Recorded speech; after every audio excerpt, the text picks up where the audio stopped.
Okay, trying to.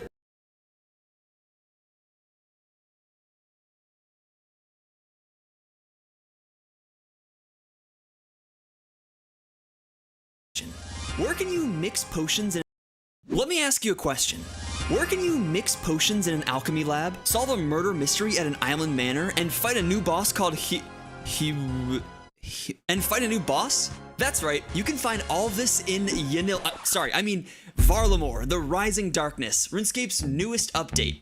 Hi, my name is Josh Isn't, and you may have heard that I'm not gaming, but when I am, I'm usually playing my one chunk man, Chunk Yanil. However, today's video takes us far from the dusty streets of Yanil all the way to the shining kingdom of Varlamore. Don't worry, I got express permission from Jagex to leave my chunk just this once. It'll be like a little vacation. Disclaimer, no one chunk men were harmed in the making of this video. There's tons to talk about, so let's dive into all the chunk tasks you can complete in RuneScape's latest area expansion. Varlamore the Rising Darkness has something for everyone. New quests, skilling, bosses, and of course, exploration. Varlamore was already a huge area and it just got bigger. The map has been expanded to add a bunch of new areas for you to poke around in. There's the sunny island of Aldarin, the menacing Dark Frost Mountain, the Quetzalcoatl, however you say this word, Gorge, and all these other places they didn't even give me footage for. That's how unknown they are. With so much new landmass, who knows what you'll discover. Maybe you're a little intimidated by all the new stuff, so I'm gonna break it down for you and give you your first chunk task. Complete the Heart of Darkness, a new quest that continues the main storyline for Varlamore. Following on from Children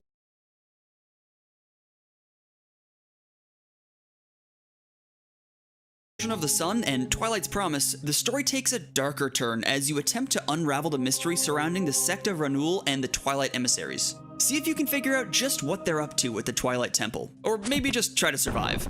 To complete this chunk task, you'll need all the stats you see here, and at least level 65 combat is recommended. If you do manage to complete the Heart of Darkness, you'll gain access to a brand new ice-themed Slayer dungeon known as the Why did I agree to do this video? The Tapowiuik ruins are home to lots of familiar Slayer monsters as well as a few new ones. The Frost Nagua here dropped the new Glacial Tomatli. I think I got that one. A new crush weapon that deals its damage in 2 hit splats. Picking one of these up is a chunk task for sure. There's also this big door here and they didn't tell me what's behind it, but... Hello. Okay. Wait, hold up.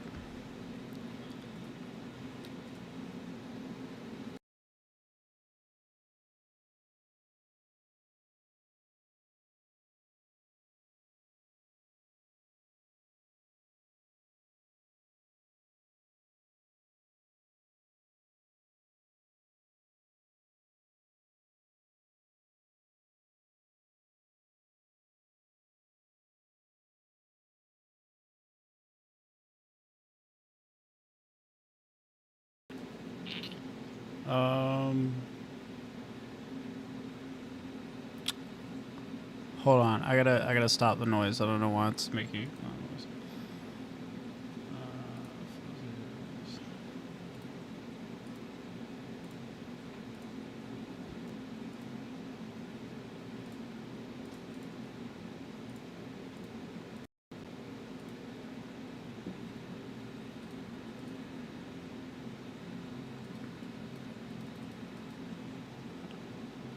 Noise removal is not working. Okay, cool.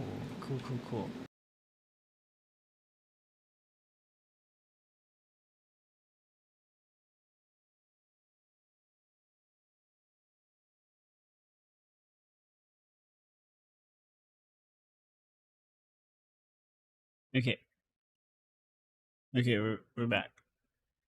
We're back. I'm guessing some kind of boss? I'm thinking giant... Wait, okay, so you get crush weapons? Is that better than the...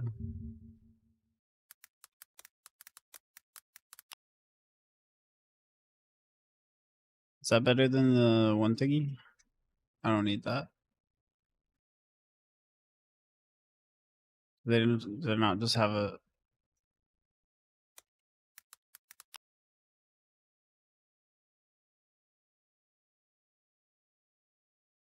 Okay, never mind. I'm not okay. The Frost Nagua here dropped the new Glacial Tomatli. I think I got that one. A new crush weapon that deals its damage in 2 hit splats. Picking one of these up is a chunk task for sure. There's also this big door here, and they didn't tell me what's behind it, but I'm guessing some kind of boss. I'm thinking giant Salarin the Twisted, maybe? Except he's like cold, frozen perhaps. Salarin the Frosty, Salarin the Salarin the Cold, Salarin the Chill. Moving right along, of course, the Heart of Darkness isn't the only new quest you'll find. If you appreciate the finer things in life, surely you'll want to visit Aldarin, a picturesque island filled with vineyards, wineries, murder, beaches, oh, what? You want me to go back to the murder part? Look, I mean, it's really not a big deal, just I heard that someone got murdered in the fancy manor over there. Actually, if you could figure out who did it, that would be a huge help. I'm gonna add that to your chunk tasks. Complete the quest, Death on the Isle. You'll just need to have completed Children of the Sun and have the stats you see here to start the quest. So snoop around, look for clues, and try to solve the murder mystery. But remember, it could be anybody. And these aren't the only quests you'll find in the Rising Darkness. There are definitely more, but I won't be giving away any fun Varlamore facts on what they're about. I'll let you discover that for yourself. Murder aside, Aldarin does look really nice. I love the lush scenery, the classy architecture, and I mean, look at this. This is literally a fountain of wine. But what can you do besides that quest? Anything? Anyway, drinking isn't all that Aldarin has to offer. They've also got... oh, wait, this is still about drinking. But a different kind of drinking. I mean, who doesn't love to knock back a couple of doses of prayer potion after a long day? Or at the beginning of a long day? Really, at any point during the day. Herblore? Prayer potion.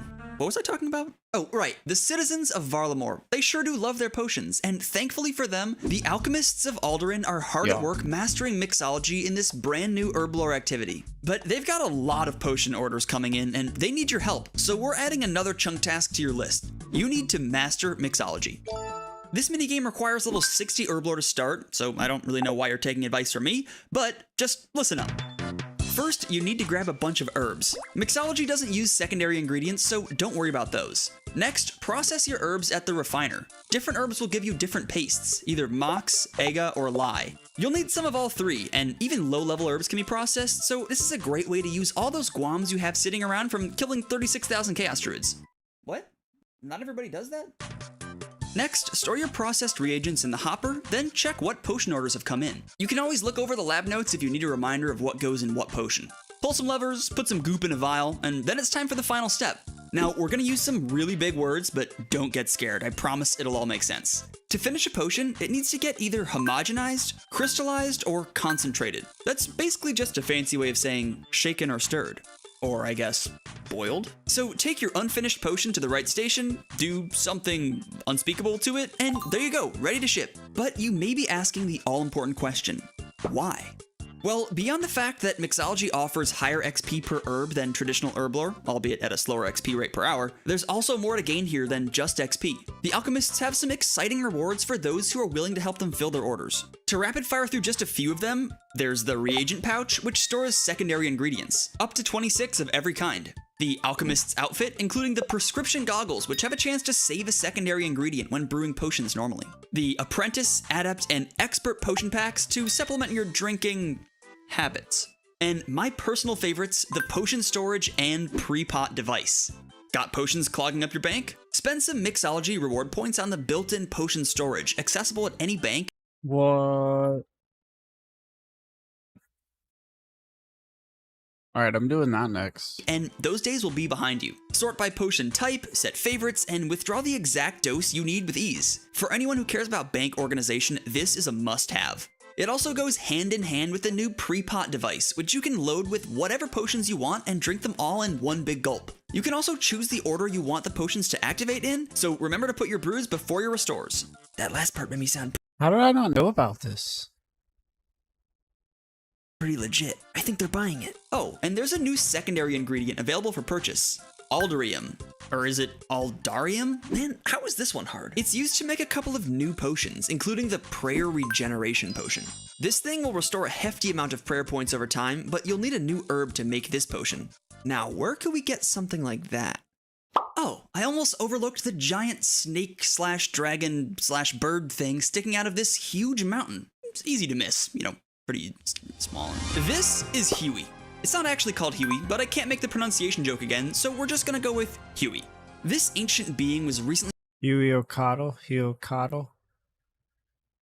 Huey. Awakened from a long slumber and is not too pleased about it, so naturally, you should go beat it up. Chunk task added, beat up Huey.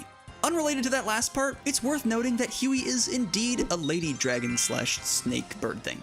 Oh, and bring friends, because it's not gonna be easy. Start this encounter by meeting up with the Dwarven expedition at the base of the Dark Frost Mountain. These dwarves will have your back as you and your friends take on Huey in 2 parts. Part 1, ascend the mountain, attacking the serpent's body parts that are jutting out of the rock. Oh, and try not to stand in the whatever that is. When you get to the peak, Part 2 begins, where you'll face Huey head on. Avoid her attacks, dish out some damage, and try not to die? I don't know, do the things that people who kill bosses do. I'm just a simple one-chunk man. Huey can be taken down solo, but you'll find it greatly beneficial to go in with a group. And of course, there's more to killing this boss than just a chunk task. Let's talk rewards. I'm gonna start with the Tome of Earth, which, just like it says on the tin, is the Earth version of the Tomes of Fire and Water, adding 10% damage to Earth spells and providing infinite Earth runes when charged with soiled pages. Imagine stuffing a book full of dirt. Just saying. Next is the Dragon Hunter Wand, finishing the triad of Dragonbane weapons for each combat style. This one-handed weapon requires 65 magic to wield and gives a hefty 10% magic damage, and can auto-cast spells in the standard spellbook, making it a nice combo with a tome that drops alongside it. And there's also the whole, Dragonbane part, where it gives 50% accuracy and 20% damage against dragons. This item, That's pretty cool. used in conjunction with elemental weaknesses, will have you blasting through those Dragon Slayer tasks with ease. There's also the Huey Quattle Hide armor set, which I will be referring to as Huey Hide exclusively from now on. Requiring level 70 range and sitting just above Blessed Dragonhide in terms of prayer bonus and magic defense, I'm sure Huey Hide will Yeah.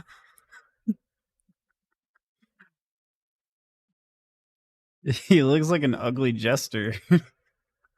be a nice upgrade for many accounts. Not me, of course. I've got a pretty bangin' range setup already, as you can see. Lastly, we got here by talking about the new Prayer Regeneration Potion, which will require the new Huasca... Why? Just why? Which will require the new Huasca herb. Huey drops the Huasca seed, which turns into this very nice looking purple herb. Slap that together with some Aldarium from the alchemists, and boom, you've got a potion that restores, wait for it, 66 prayer points over 8 minutes. And that's per dose. I'm not a mathematician or anything, but that seems, good. Hopefully all of that is enough to convince you to give this boss a shot with your friends. It's no fishing trawler, but seems pretty fun. As we move away from Huey, I hear a few of you going, "Man, I loved that. I wish there was more content that was geographically large and shaped in a way that generally resembles a dragon." And boy do I have news for you. The Colossal Wyrm ruins found in the southern tip of the Avium Savannah just got a massive makeover, adding a whole new agility course run by a anteater? Surely this will make sense later. If you have over 50 agility and want to respectfully navigate a delicate archaeological site, then this is the content for you. Chunk task, anybody? Also, at level 62 agility, players will unlock an advanced course, so pick your route and get climbing. As you climb around, you can help Wormtongue. Oh, that's the name of the anteater. Hopefully this is making more sense. If it is, please explain it to me. Anyway, you can help Wormtongue with the preservation of this colossal fossil by collecting termites from amongst the bones. Once you've had your fun and your pockets are full of bugs, bring them to Wormtongue to exchange for some nice rewards. You can pick up the Colossal Wyrm Agility Course Teleport, which I won't insult you by explaining further. Or trade your termites for amylase crystals, making this a great way to stock up on staminas or make some extra cash while training. And that's not all. The truly dedicated can earn the right to wear the Varlamorean colors on their graceful outfit. This graceful recolor is available exclusively through the Wyrm Agility course, and wait, I've been ripped this whole time? How come nobody told me? I also heard something about a bone squirrel, but I'll leave that up to you to investigate. Overall, this will be a more relaxed, low-intensity way to train agility with slightly lower XP per hour compared to other methods around its level to compensate. Anyway, let me tell you some more fun Varlamore facts. Did you know that there's actually a gigantic... It's actually the reason why hey, what gives? You've been out of your chunk just about long enough, buddy. But I had more fun facts. You need a bone squirrel? Dude, I need a squirrel. Yeah, about that. You gotta stop doing that. Plus, look, the video's almost over. I guess you're right. This is where I belong. Well, looks like it's back to the grind for me. But all of you have lots of tasks to Wait, can you get a squirrel from doing this? complete in this new area. And can I just say, it feels good to be the one handing out the tasks instead of doing them for once. Big thanks to Jagex for letting me tell you all about Varlamore the Rising Darkness, and I'll meet you over there. once I roll it in 5 to 10 years. In the meantime, I'll be continuing the One Chunk adventure over on my channel if you want to come check it out. Come for the chunks, stay for the fun facts, or just stop by and say hi to me and Yanil sometime. Thanks for watching, and until next time, bye-bye. Oops, sorry, wrong channel. I don't think they have it here yet. Nope.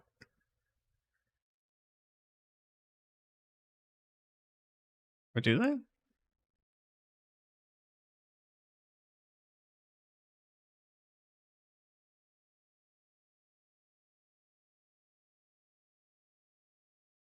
I don't see it. This is the update. Let me summarize. I watched some of this video already. I don't really care about there's like a quest with like a mystery boss that they won't even say what it is. I wonder what that is. Anyways, I'm not doing that. I'm doing this. Love you too, man. My name's also Will, and we kind of look the same. Yeah, I'm happy to hear that. And listen, I've never met a Will that wasn't you know, at least like presentable looking. Oh yeah, no, it is the transmog for the course. I was just wondering if you can even get the squirrel by doing the course. Right? Anyways, my name is not Will and I don't look like you. Yo, Like the original squirrel. what's up, first time chatter? Hey, I'm sorry to hear that. You know what I mean? Look, sucks. Am I right, guys? Who wouldn't want to look like this? Pounders in the chat? Ooh, cool login screen. Jagex launcher Andes can't play. Well, yeah, dude, it's just me and this guy. We're fucking cornering the market on Quetzal feed. Not having Jagex launcher wins again. This guy will lead me there, right? I trust him. Pari, he wouldn't lead me astray, right? Hi. I got the rat pet? Okay, fuck this guy. Get it off the screen. Fucking asshole. Get away from me, bro. Yeah, nice to run energy. Hey, nice to run energy, bro. I'm out of here. Wait, we won. It's already dead. Wait, what? I only hit it twice. No, it was not a 4-minute kill. We received 20 rude maces and I only got 1. Bro, I'm a leech. It's over. Okay, this inventory was actually the stupidest thing I've ever done. The Jagex launcher is fucked. Some people are saying they like can't deposit things into their bank, which I think is good. I think honestly that's how RuneScape should be. You should be locked in to whatever you decided to take out this morning for the rest of your account. Well, there's 2 new pets. No, there isn't. No, there isn't. No, there isn't. That's fine. So honestly, awesome. I think that's great. It seems like the play is to bring different combat styles. The NPC literally says, keep praying to charge the pillars. Okay, well, listen, guys. Here's the thing about video games. Like, I'm more of like a playing type of guy rather than like a reading type of guy. You know what I mean? Like, just me personally. Bro, are you supposed to just use a fast weapon on this because you always hit 1s and 2s? Are you just supposed to bring like dual Makahitas or whatever? I kind of like the secret surprise boss. That could be cool. Maybe I'll do that later. You think it's a bad idea to try and go do the quest on release? Do you think it's going to be like very stupid? Where was the poll? That's what I'm saying, bro. What the hell? Unpolled new boss and pet with probably rewards that don't impact the game at all. I saw No Monkey. I didn't see his video, but I saw the thumbnail and title. I was like, damn. I think it's probably somewhere in the list of videos. How could they? Will, I just had a McMuffin, egg, and cheese. No, don't tell me that, please. Please don't tell me that at 3:30 in the morning, man. I'm begging. Please don't don't put that evil in my mind. I'm gonna be thinking about that for the next 5 hours. All right, this is a project, guys. I'm not gonna lie, it's a bit of a project. It's a project. Maybe you have to be in a trio. No way, they wouldn't make it soloable. You can literally start a solo instance, so I assume you can. I just think we don't know how to do it yet. And by we, I mean me. All right, now we're talking. This. All right, baby, here we go. Yes, let's do this. All right, guys, this is exciting stuff. How long was it? 11 minutes and 39 seconds. Join my instance pipsqueak. How many people? 20 mans is troll, I feel like. Ego check? Bro, like, I'm getting egoed. Like, the bro's like, I'm like, bro, if I want to do 20 mans, I would just say the world. And honestly, let's do some 20 mans. Fuck it. I don't know. Is that bad? What the hell? Inquisitor's Mace. It might be finally time. Inquisitor Chads rise up. Is it time? I guess this shit's just on farm. I don't know. I have to imagine that, like, do you think it'll be faster to get pet this way? I mean, like, normally I would say no when it comes like a mass like this, but if you think about it, the max amount of people is 20, so it can't be that bad, right? Like, also, I feel like it's designed for like lower level players. I don't know. I feel like it could just be best to just like farm it like this. Maca Heedles are 40 mil. That was the investment item, guys. Thank God I have them already. Why did I buy these again? Oh yeah, I was using them at Tob as a joke. Ah, yes. There's a new herb, by the way. Yeah, I heard there's like new potions that like, bro, that fucking like, they basically added prayer enhance to the main game. One dose heals 60 prayer points over the course of 8 minutes. But still, if you don't think about it, it's pretty OP. It's crazy adding 2 pets in one update. You're setting Will back a year of pet hunting. A year? What the fuck? What stream do you watch, Sagir? What? Bro, I'm Mr. One Pet a month. You must have forgotten. Tome didn't even sell for 15 mil in the GE. Where are the early YouTubers at? I talked about this when Araxor came out, but like the days of like, you know, getting the first item in the game and selling it for like a bill, those are gone. Those are long gone. It's kind of sad, but like everyone's just too smart. They realize that like, why the fuck would I waste money? Is DHL not better than Mace? Depends. You fighting a boss or you shipping something internationally? You know what I'm saying? Sorry. No, I don't think so. +2. Thank you. How do you keep skipping the floor damage? You basically just have to like walk over it. Like it's like Ulm. You just kind of wait for it to be like, okay, well, that was a bad example. You made me think about it. Once you start thinking about it is when you fail. You just have to believe, you know, it's like the Matrix. Okay, stop watching. Stop it. Stop. I didn't get it by a single time. And now I got it twice in a row. Stop looking at me. Everyone look away for a second, okay? I need to figure something out. Okay. You know what? It's fine. Don't worry about it. Honestly, man, I don't know if this is, it might be better to wait until it's a little more, the meta is a little more established. You know, it might be better to wait. Maybe I should just go do the quest and then do the other boss. What do we think about that? The entire quest is super fast if you have half a brain, first time chatter. Okay, so not good news for me. Dude, we are gonna fucking die. Yes! We lived! Surely there's no boss, please. Come on, man, please. No! No, we're gonna die. We're gonna die! Get me out of here! Frozen Tear, Rune Plate Body, Blessed Bone Shards. I should take the Frozen Tears for when I get the new amulet. Pendant of 8's inert! Wait, 2 KC, let's go! Let's go, dude. Nice, nice. They added the jingle sound to this. What does it do? It's just teleports you here, I think. I don't think it's like good, but you know, it's good for me. It's Zarek's talisman for Varlamore. That makes a lot of sense. My 3rd amulet. Dismantle. I'm gonna have like so many teleports. You guys are fucking jealous. I have 301 teleports. Why are goading potions 500k each? What is a goading? Is that the goat? It makes you goaded? What is a goading potion? That's got to be the new fucking, what is it called? Prayer enhance? I would assume that's why it's 500k, is because that shit just came out and probably no one is doing it. My question is, why are you trying to buy those right now? Oh, it's the potion that makes things aggro? Bro, just get a cannon or something. What the fuck are you talking about? Nah, man, you know what? Pay 500k. It's kind of crazy how much stupid shit they pull, but they don't pull a new boss with a pet. I don't give a fuck, man. Come on. What, do you think this would fail? Seriously? You think somebody would fail a poll in 2024? Come on, man. Get fucking real. Polling system is the Gucci backpack. Just let it go, man. Did you guys see that Soulja Boy said he has some like groundbreaking story about Diddy I only saw this because some guy replied to his tweet and said, you should talk about it on @WillySwade's stream. Yeah, guys. So after we do Varlamore, I'm gonna Discord call Soulja Boy and have him drop some hard-hitting journalism on you all. Hope that's Yeah, this is 117. okay. Well, I have a Scottish guy that I work with, and I went up to him one day and asked him if his club was gonna be shite this season on the pitch.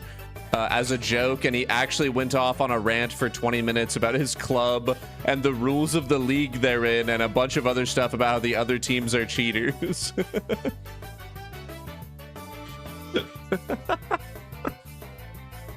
That's just beautiful, man. You know, I could have drawn it up better. No maze right now. I'm really saying, nah, we can never pass up a maze. Come on. I could never. No, this is the worst RNG I've ever seen. Wait, seriously? Holy shit, this is horrible. It looks so good for old school RuneScape. Yeah, that's what my friend was saying. Or my roommate came in the room up the other, or like an hour ago, and was like, "Is that old school RuneScape?" And I was like, "Yeah, but I have a graphic thing on it." It's like the worst maze ever. Like, I'll be right back. I'm gonna heat up my coffee real quick. actually, no, slow door. Wait. Wait. Wait. Still 80. Oh, 79. 79 with the worst RNG is pretty good. How many clappers have you got in 500 KC? I think actually 5. I'm pretty sure. 5. 1 in 100 confirmed. Just read the Moon shit. Holy fuck, that's crazy. XD. It's interesting to see that saga play out throughout the time I've been live today. Really interesting stuff.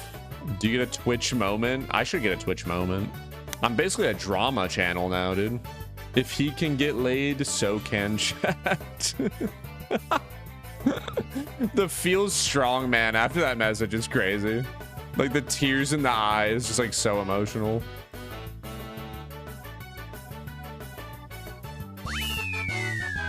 I got it! No way. Holy shit. Finally, a lucky pet. Oh yeah, we got the pet. What?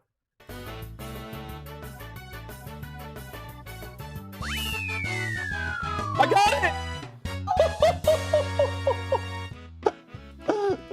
Oh, it's a little ice dude. No way. Girl, dude, I don't know. A little ice person. Holy shit. Finally, a lucky pet. Looking at the No Monkey videos because you guys won't shut up about it. And No Monkey says that Varlamore Part 2 needs some work. So we're going to have a look, see what No Monkey has to say. I enjoyed looking at No Monkey's videos because it's a different perspective to what a lot of the player base. This one's 32 minutes. This one's 10 minutes.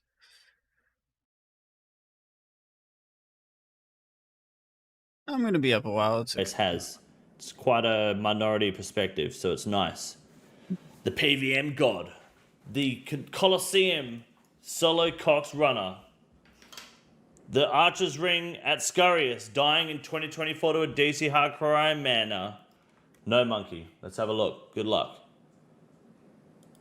I understand Varlamore Part 2 content was intended for low to mid-level players by the polls. I don't want Huey or the other bosses to be harder to fit the high-level community.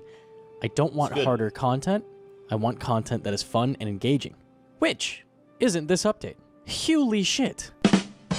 Is this update awful for a multitude of reasons? Let's... Hey, Kels, what's up? Yeah, I'm having a really good night. I'm trying out the new agility thing. start with the elephant in the room, or the dragon, Huey. The mechanics of this boss are below that of Scurrius, who I used to hate. Once I started my group hardcore, I realized it was actually pretty great for teaching newer players how to PVM. Also, He's saying that with a gun to his head because Scurrius killed him. Just so you guys are aware, this is to redeem himself. However, is the what does he call it? The Huey cuddle. Is that what it's called? Hoy cuddle? Is it easier or similar to Scarius? It's probably one level above Scarius. And the only level above Scarius is that instead of dodging, well, alongside dodging floor damage, like you got the lightning and the dragon or the falling rocks and Scarius, you've also got the floor damage from the tail, the slam, which happens once per tail. Otherwise, he's not entirely wrong. Like, the dragon's attack speed of the projectiles is incredibly slow. But is that a bad thing? I don't know. I don't know if that's a bad thing. But yeah, you could probably compare the two. Like, you could go in here with a pretty low level. It's just like, it's just got more defense more than anything, you know? You're going to agree with his view? Well, I haven't seen his view yet, so who knows? So the experience gained at Scarius also let you skate through the grueling early game a lot faster than the traditional AFK at Crabs or Dew Slayer, which, by the way, is awful for combat XP early game. Don't do that. Yep. How does this fight work? Well, you AFK hit Huey's body segments while dodging extremely slow lightning, Yep. like slower than Scarius' rockfall mechanic. Yep. He occasionally flings out a prayer to catch roughly every 20 seconds. It's Otherwise, very you just slow. sit there whacking away. Then you, quote, run up the mountain. Yeah, I think that's important. Not too much. You just woke up about to get the new WoW expansion. Yo, tell me how it is. I haven't seen anyone play it. Or actually, I'll take that back. I saw Pirate Software play it. I actually wanted to play it because I saw what he said about it. But it looks really good. I don't think I could get into it though. If they still have trash before the raid bosses, I don't want to play it. That I've always been saying too. We all, I'm sure, agree on this. When Jagex said you have to fight up a mountain to get to the dragon, this isn't a mountain. This is a U-turn. This is a slight. Also, keys depleting. Trash before raid bosses and keys depleting. If they fix those two things, I think I would probably play it again. Right turn. This is Han Solo outmaneuvering Imperial fighters in Star Wars: The Empire Strikes Back by turning the Falcon slightly to the left. That's what this is. This isn't a fight or a climb to the mountain. Where's the game? Pull the game up for a second. Jamie, pull that up. I thought this mountain was going to be the dragon, but this is just dead content.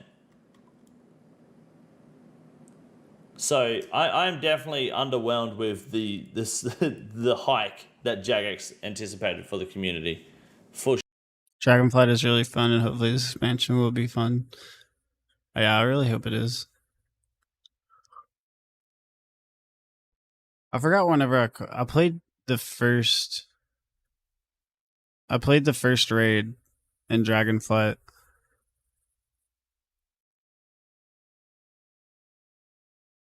I think that was my problem. Is like the only things that I wanted to do was raid and do Mythic Plus, but you have to have other people to do that. And I didn't like doing Mythic Plus for like 40 minutes and then you or any of your four other teammates make one mistake and it's like, okay, well that 45 minutes was wasted. And then you do that over and over and over, and I was like, all right, now I'm done doing Mythic Plus. Let me go raid. Okay, so let me sit here for 15 minutes while we kill trash before we kill the raid boss. And I'm just like, bro, I'm wasting so much time. And then I started playing RuneScape to fill the time. And then that eventually became me just playing RuneScape like all the time. Anyway. sure. To the head of Huey. But I always want to play World of Warcraft just for like 10 minutes. But I'm like, nah, I shouldn't. This is where I have major issues. This boss is designed for Trio Plus with no scaling options for anything below that. You can technically solo the boss if you There's no want scaling at 8-minute all, kills I in believe. full max. There is a pillar mechanic that requires 3 protection prayers of different styles, mage, range, and melee to be active at all times, at which point you are provided with a massive damage buff, which I believe is 25%. Yeah. Now, you obviously can't do that in solo or duo, and his HP doesn't scale down, so you just do 25% less damage. Encouraging PvM in groups is great. Hold on, I'm checking my mic real quick. Hello, hello, hello, hello. Hello, hello, hello, hello, hello. Okay, cool. It helps build the community and people grow together. But is this really the boss we're using to push groups? It has roughly 3 mechanics total, and you stand still most of the fight. Coordination and teamwork really isn't a thing here. Push teamwork in raids or higher level encounters. Forced group scurrius seems really unnecessary. Then you have the tail phase again. This time the damage is clamped to purposely make Scythe and other high-priced tag items bad. The way this works is it caps your hit splat at a 9 and guarantees you hit if Crush is your highest style, similar to a Raxor. This made the Blood Moon set skyrocket in price because the dual Makas are Crush and hit twice, arbitrarily set to be Biss. To me, this encouraged merching mid-level players and leaves a bad taste in my mouth. The Moon's bosses were another way for players to skip the crappy barrels grind and get into PvM faster, but now they... Yeah. Wait, is it really?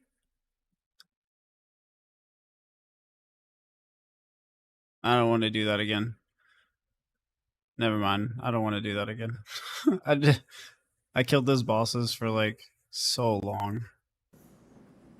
I'm undecided on that because I've been thinking about that pretty much all day doing this boss because we've done like maybe 50 kills today as a stream. I like that they've included the I guess mid-level gear to be useful. Like it says here just behind me, the Blood Moon set's over 50 mil plus the duels peaked at 25 mil. I mean, let's be honest, in a month's time, that's not going to be the case. It's just new release hype, so that's not a long-term problem at all. Nothing really to be concerned about. So I think that's actually okay, provided it does actually level out because of how shit the drop table is in this boss. People aren't going to farm this hardcore forever. But the whole merching thing, is just I don't play the merch game. I think playing the merch game is just you're more than likely to lose money most of the time. I just want to get all the rewards. I want all the agility rewards, and then I want to go to Herblore. And then we'll go do this. But especially for casual players who, for example, a lot of people yesterday released the update came out, and they're like, "Oh, do you think the Dragon Hunter crossbow is going to peak?" If you weren't investing in Dragon Hunter content 6 months ago when this was announced, you lost already. There's no point in doing it today. So it's just the luck of the draw, really. I don't know. I don't think it's that big of a problem. I like the tail mechanic in the terms of that it basically requires you to bring some sort of weapon switch, although it is all completely melee, so it does feel a bit bland. The Dragon Hunter crossbow does work great on the dragon, but that's only if you don't have the Mac Daddies, really, or a lance. It's pretty much just if you haven't got a lance, scythe, or Mac Daddies, that's your 4th or 5th best option.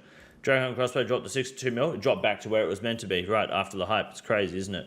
Will Torag hammers be viable here? No, they're too slow. Just get if you don't have the Mac Daddies, a zombie axe won't be too bad, to be honest. Or Dragon Mace, it's got a badass spec. Dragon Mace will be better than Torag hammers easily, man. That shit's good. They have a steep price tag because of a weird clamping crush mechanic they added. There's no way to speed this phase up other than to have a ton of people. Why is Scythe not Biss on a boss that clamps damage like P1 Verzik? Oh, it's because it has a low crush bonus. That includes things like Soul Reaper, Lance, or any other weapon which you crush with, which has a higher stab or slash bonus. This wave mechanic that they keep deciding to use as well is just incredibly poorly telegraphed. The waves do not align with where they actually are, so how are you supposed to dodge them? This mechanic frankly should just be scrapped entirely. It's clunky and isn't used anywhere else in the entire game. It could be replaced with something a boss does use, like Olm's head turning to damage the room. If this is a lower level boss, why don't we use it to teach some concepts that are used in higher level encounters?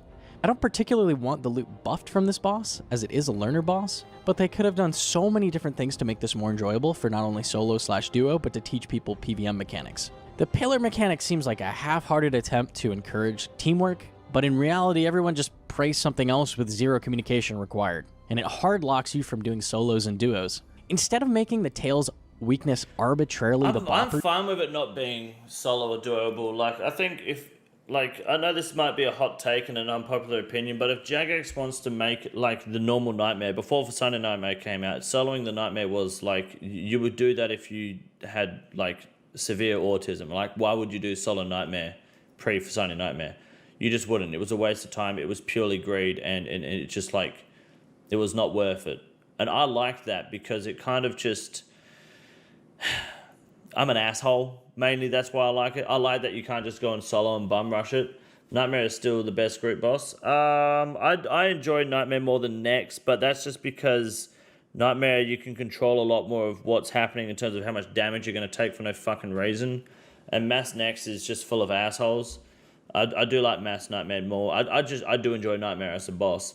I don't think this boss is too tedious to do in like trios, and if that means you've got to...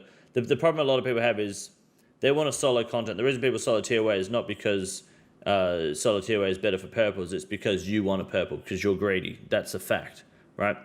So to encourage duo or trio, to encourage trio or more groups in bosses like this, if you don't like that and you want to just do a lot of solo content, in my opinion, you should grow a pair.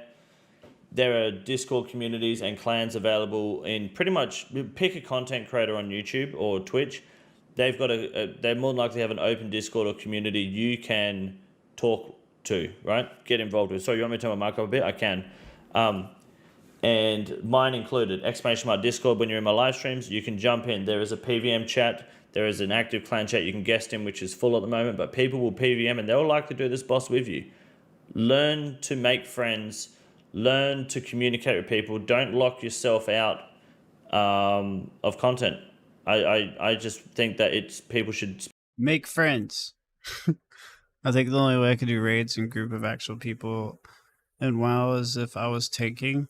Oh, I would hate tanking. It's a lot. It's like the best thing because you kind of control what's happening. But I would hate having to learn every single... I hate having to learn all the... I don't hate having to learn the mechanics, but I hate having to learn every mechanic so in depth as a tank. But I love taking Mythic Pluses. Mythic Pluses are a lot of fun.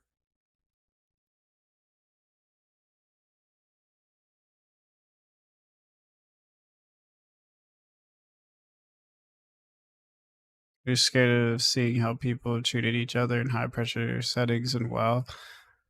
Yeah. World of Warcraft. People just get mad. I don't know. You just gotta find you have to find a guild that is cool.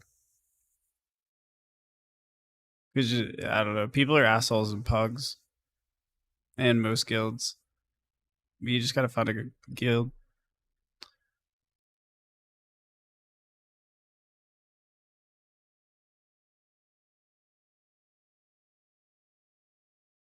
Never seen this rooftop. Yeah, this is the new...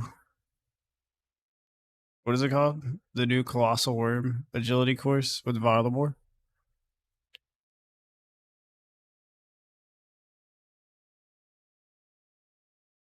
You don't really plan on doing Mythic Plus? Yeah, I wouldn't. I would recommend no one do it. I don't know. It's good whenever you're like just trying to get your weekly done or maybe like plus 15s, but if you try to go above that, it's like, bro, spend more time encouraging group content in general. So if Jagex wants to do this with a pretty easy boss, absolutely, I'm all for it.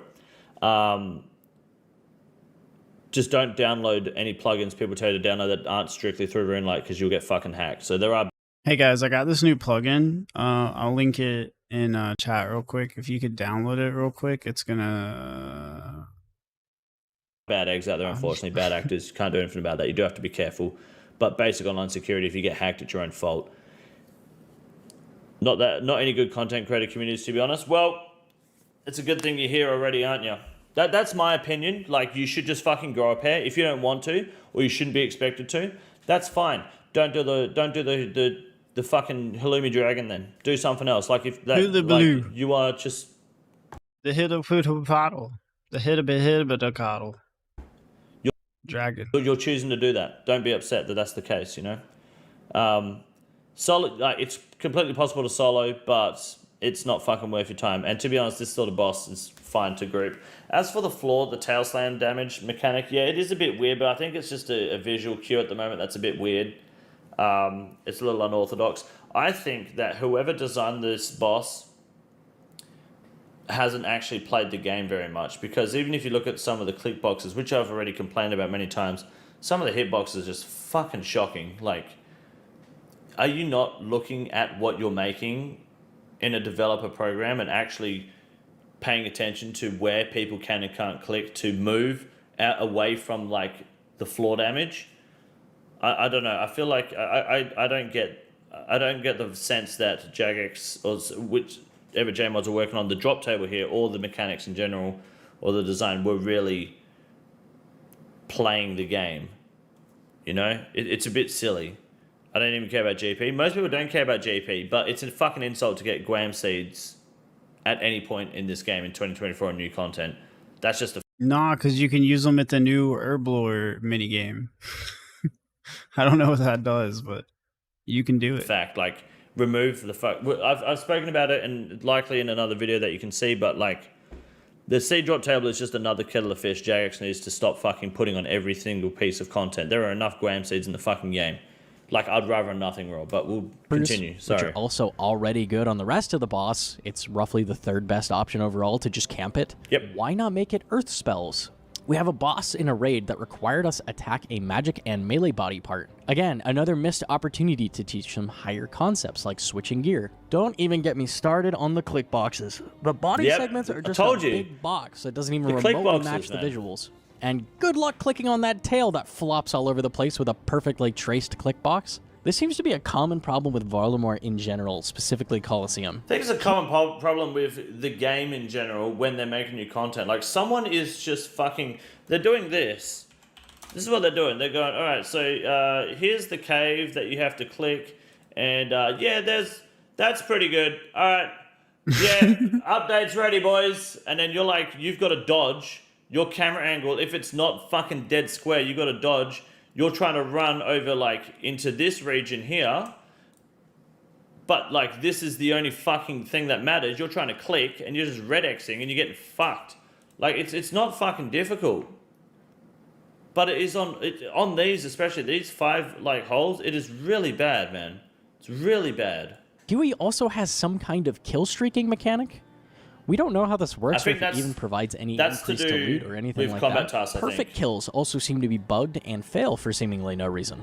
This seems out of place for a mid-level boss aimed at teaching mid-level players how to PVM. Similar to the Force teams, why are we trying out perfect kill streaks at a Moons tier combat level boss? Assuming these do affect your loot, we just had this with Desert Treasure 2 where it really didn't work. Perfect kills would fail for things like getting hit by a random gas at Duke, which was changed to be not random for this reason, or very minor mistakes. Jagex is notorious for deciding something is a perfect kill that any good player would laugh at. Tanking 0 damage at Bloat and slowly going around the room killing him in 3 downs is considered perfect. What if I wanted to take damage to push the boss down faster? Now I've made a mistake? Maybe I wanted to tank that lightning at Huey because I would have lost a tick if I did. I mean, speedrunning isn't perfect. So if you want to speedrun a room, you don't get the perfect... Like, not to dive into Tob too much, but you're trying to speedrun Bloat. It's not a perfect kill because you're speedrunning it, right? Like, my opinion is that speedrunning isn't the highest level of the gameplay anyway. It doesn't make you good because you can speedrun, so take offense if you will. But that is literally the point, yes. A perfect kill means not making a mistake. And to speedrun, you have to intentionally make mistakes to take advantage of other mechanics. That doesn't make it perfect. It's literally, that, like...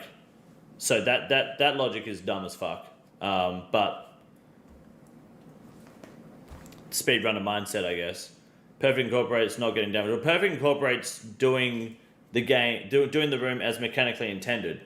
And if by intentionally abusing, well, when I say abusing, I don't mean in a malicious way. I just mean by manipulating, I guess, aggressive or NPC mechanics to damage you. Have you seen Tob Fire's world record? You have to be perfect. Yeah, tick perfect isn't the same as mechanically perfect. So when Jagex says do perfect, Tob, okay, perfect tob doesn't mean world record mechanics, right? So by doing perfect bloat means don't get damaged by bloat. But to do world record, you have to get damaged by bloat to get extra damage in and to make it not 3 down, right? You have to go in with your P next and be hit by bloat. So that's not perfect bloat, because perfect bloat is where you don't take damage, which would make sense. Because that's how you perfectly do bloat. Because bloat, you're meant to not take damage in that room. That's the point. Does that make sense? So mechanically perfect and then perfect for speed running are 2 different things. There's no way speedrunners are intentionally hiding from bloat. They're does that make sense? Speedruns in all games normally include cheesing. Yeah, I agree with achievement shit. Yeah, that's what No Monkey's saying. No Monkey's saying that Jagex's view on what's perfect isn't what speedrunners view perfect, which is the point, because Jagex isn't trying to make you a speedrunner. You have certain speed achievements for Grandmaster, but speedrunning doesn't mean you're a good player. It just means that you're fast. I guess that was a mistake. If you want to venge bomb a boss and manage your prayer, supplies, and HP, you're punished because that's not perfect. Hey, by the way, recoil has been completely disabled at Huey, just like every other boss they add. I don't know why they hate venge so much. What if you tank a hit to get a spec off and kill the boss faster? Nope, not perfect. Perfect mechanics don't work. What is worse is that the perfect mechanic is also based off your entire team, that you are forced to We didn't get a single perfect kill while grouping. It wasn't even worth trying for. Okay, yeah. the encounter with, instead of just yourself. It encourages toxic behavior and a negative tone for when someone messes something up. Reminds me of a certain combat achievement at a certain theater. Complete theater of blood without anyone dying through any means, and while everyone in the team completes the following combat achievement tasks in a single run: perfect maiden, perfect bloat, perfect Nalo, perfect soap, perfect Zabas, perfect epic. Verzic. Yeah, see, it's this is one of the hardest combat achievements to achieve in the game, and this is where it comes down to what do you prefer as a player, guys? Everyone's gonna have a different opinion. Do you think it should be completely solo based, or do you think it should be team based? Should you think that Jagged should encourage more teamwork? I know the whole it's an MMO. Shut up, dickhead. Do you think that it should require you to rely on other people or not? Now, there's pros and cons, right? I'm a fan of solo based.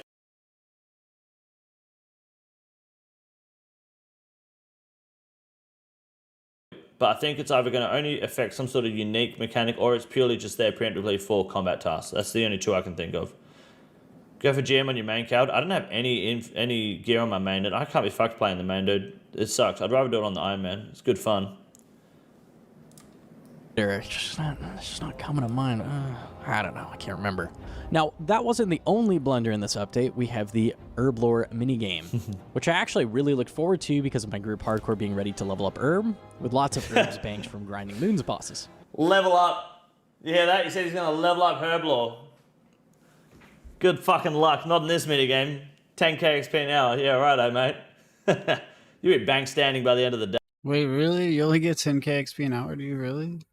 Hey. I didn't do this minigame for very long, for a good handful of reasons. It's very complicated in how many types of potions and stations there are, to the point I decided I would just wait for a plugin to come out before messing with it any further. Yeah, so some people were telling me on the day 1 of release that it's like... The M is what does the M stand for? Something, but it's like Mammoth Might Mix, which is MMM. M is blue, A is green, and L is fire. So if it's like liquor, it's LLL, or MLL is Mega Light Liquid, so it's 1 blue, 2 reds. It doesn't matter what order it's in. So that can be used to help solve that, but the RuneLite plugin, like I said, is the play. Wait for the RuneLite plugin, you'll be fucking sweet. I cannot imagine trying to do this as a mobile player, and I wouldn't want to do this without a plugin that helps guide you through it like Giant's Foundry plugin does. Highlights on which potion to make, which station to go to, and better indicators for the timing click speed up bonus would all make this a very different minigame. Relying on RuneLite plugins to add indicators is becoming less acceptable to me. Some arrow indicators and highlights should have been baked into the minigame by default. The Herb minigame helps irons who don't want to get secondaries get XP, which is great, but that XP is not amazing, and the rewards take an eternity. 35k average, holy shit, that's a lot.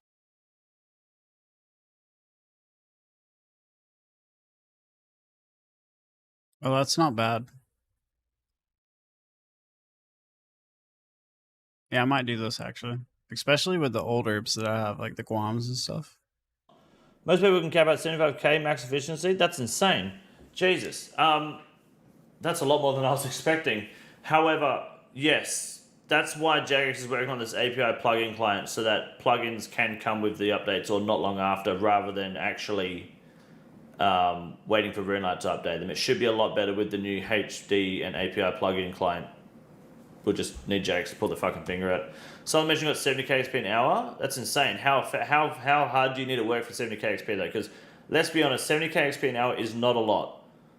Especially for Herblore, that is not a lot of XP. So if you could chill and do it, that's sweet. But if you're like really fucking hyper focusing, I don't know if players are going to want to do that over bank standing. Like, because Sourbrew's are like 200k XP an hour nearly, aren't they? Once you get down, it's not that bad. Yeah, I'm sure it is. Absolutely. I think the bigger problem, in my mind, was the price of the rewards in the shop. Huge problem with the herds going to the corner too. There's no indicator except for a chat message that dies fast as fuck. I don't even know what that does. You get 3x more XP per herb. That's true. But you also get 0.3 as much XP per hour. Sarah's almost 400k. Are they? I thought they're like 180. Shit, okay. I don't mind the lower XP since you don't have to gather secondaries for potions you'll never use. Yeah, that's fair enough. I mean, look, if people enjoy it, then that's great. I heard that the XP rates are worse than this. Her can be added into your potions with big XP rates. Oh, wow, okay, I didn't know that. That's interesting. The store prices to 100% will be dropped. I just banked my points. Fair enough. Yeah, bank them for now just in case. See what happens next Wednesday. What's up, Adrian? How you doing? Need to grind. The rewards were so poorly scaled Yeah. that the first pre-pot device wasn't even in the game yet when I logged off after an 8.5-hour stream that started an hour after the update. That's how long of a grind it was. Yeah, With and Mac- the pre-pot device isn't even that important. It's just people coping. It's crazy, hey? max efficiency, it was an ETA of about 10 to 15 hours to get your hands on it. The outfit is even more of a grind per piece. By the time you get the outfit, you won't even be leveling herb anymore. That's how poorly scaled the tokens Really? for the reward is. At least it's skilling minigames like Giant's Foundry, you sacrifice your items and get good XP and decent rewards. The new herb minigame locks the secondary components of the prayer renewal aggression potion, the pre-pot device, and potion storage behind countless hours of grinding, a really poorly designed minigame geared towards mid-level players. You're probably better off just getting secondaries on your Iron Man and getting 50% more XP an hour than even bothering with this. I didn't get a chance to mess with the new ice boss. I heard from other people. Hey man, Feet Guy here. Just want to say, since you showed your feet, I've gotten married, had 3 kids, and bought a house. Thank you, dude. No problem. I forgot to send you the bill for that. It's actually quite a lot. It was better than Huey, and Yeah, the ice boss has a better drop table than the dragon, and drops high level clue scrolls that I found out today, which is nuts, and also backwards as fuck. herb minigame, but that's not saying much. From a cursory read of the mechanics, it seems like a lower level Cerberus equivalent. I wasn't going to go do a quest to be even more disappointed in the update than I already was. Overall, this update feels very rushed and not well tested and thought out. It feels like they had a slot in the Summer Summit for content and didn't know what to do, so they slapped Shake my head. And then nice. this in there. Feels like a real waste of dev time, and not because it wasn't geared towards me. I voted yes to Huey and the herb minigame to come into OSRS, but as I see update after update come out, I feel I really should not be voting yes nearly as often. I hope in the future Jagex considers using lower level encounters to push people towards more interesting and engaging content. Scurious was great, Huey was not. And that's it for the video. Leave a like if you liked it, and or subscribe. Not a bad take. I See, there was nothing bad said about the agility course. So that's what I'm going to do for a month. personally don't find the update that bad, but you had to go into, like, people... like, Reacting to a reaction stream is wild. Chatting in chat, reacting, watching a reaction to a reaction stream is wild. I think Huey Yeah. boss needs a fucking... That drop table, like, there's no way you're getting Guam seeds from this. Level 642. The seed drop table needs to fuck off. There's no way you're getting Guam seeds. And I feel like the quantity should be increased because I just reacted to the comment. You should go. You should go. Oh, wait. I can do that. We can react to a comment, and then you guys can watch a guy react to a video reacting to a comment. No, that didn't come out as good as I'm just gonna play the video. getting like 2 Sunkiss bones in a group of 20 is dumb as fuck. But I think the rest of the update, I don't think it was inherently bad, but I do feel like it feels weird that they pushed the update back, right? Because it was meant to come out before Araxor, remember? But it came out after Araxor and announced in the Summer Summit, which makes me wonder, why did they push it back? Like, what were the problems? Yo, I just feel like, can they chill for a second? I got stats and stuff. I gotta get up. I'm glad they came out with this though. I wanted the agility portion That they were having. Yeah,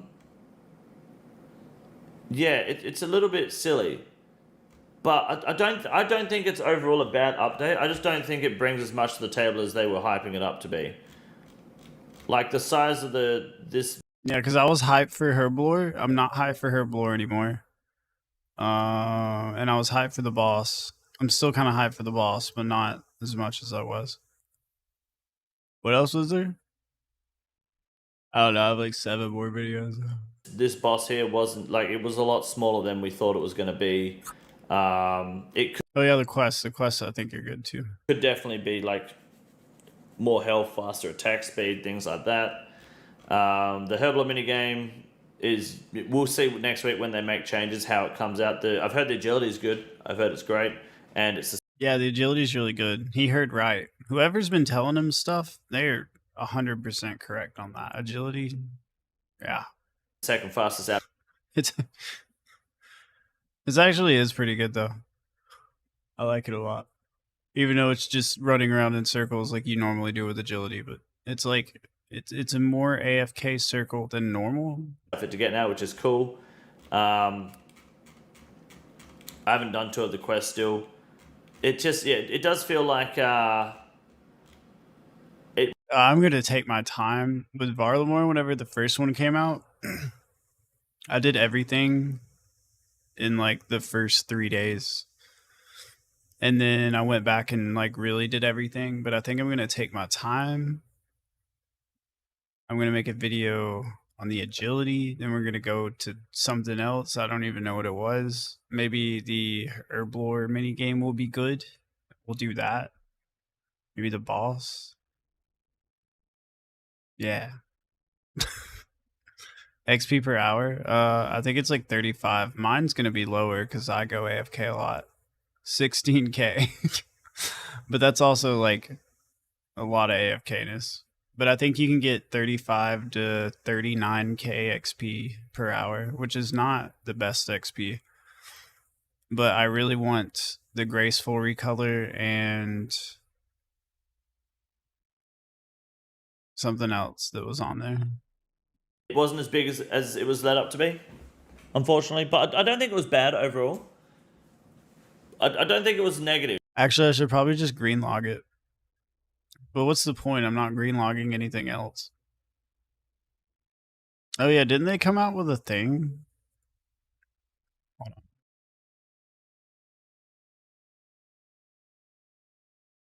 We have a collection log thing now?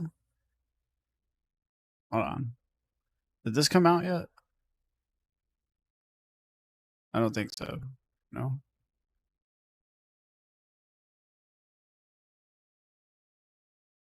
Anyway. Towards the game, I just feel like it was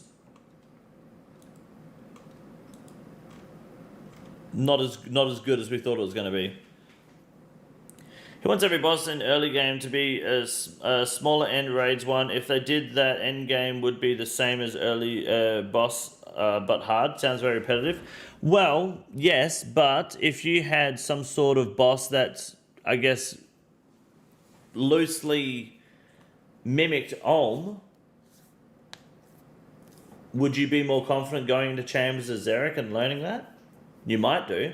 Or if they had another boss that mimicked Tecton a little bit, maybe you'd be less of a fucking asshole and annoying cunt to raid with when going into Tecton with people like me who know how to do Tecton, and then it's like, this guy's not quick enough, now Tecton's fucking me. You know, it's not a bad idea to do that. But I don't mind them trying new things at the same time. I don't dislike this boss. I think it's just the people would feel better about this boss if they didn't feel like they were getting nothing out of it. That's just how the game is. But Jagex also doesn't want to do another Vorkath because for some reason they struggle to find the balance between good and bad drop tables. It's okay to have medium drop tables. Get rid of the fucking C drop table. You will fix most of your content. It's never a bad thing to teach mechanics early. Yeah, I think so. You don't have to replicate it completely, but just loosely teaching people to move and have to change combat style for different phases of a boss is fine. Definitely like the idea of them teaching for raid scares. Was a great addition for helping new players PvP, and I'm sure the moon bosses did too, but that was all melee as well, right? Seed and herd drops, mad annoying. Yeah, they are really annoying. But overall, the no monkey video is not bad. People were saying it was a lot worse and him complaining more than it should have been. But I think what he's saying is, for the most part, like 70% of it was a fair justification. Like he justified what he was saying and why he was saying it and why he felt that way. He wasn't just like, yeah, this dragon shit. Anyways, the Herblore game, like he at least discussed his progression, his frustrations, and explained what he wants, and I think that's better than what most people say. Some people just say "I'll take" and then not explain why. Should drop feathers that give arrows a buff or something. Yeah, like a new sort of feather, and completely ruin every other arrow that's been made so far. That'd be good, unless you can replace them, I guess. But not this string bean looking motherfucker. But it's fine. The video is not bad. Yeah, overall, fair opinion. I don't mind the lottery boss. Like the only thing worth getting is the unique just balance of other Vorkath-like bosses. Yeah, no, lottery boss is fine, but also, like, why drop lobsters? Drop monkfish.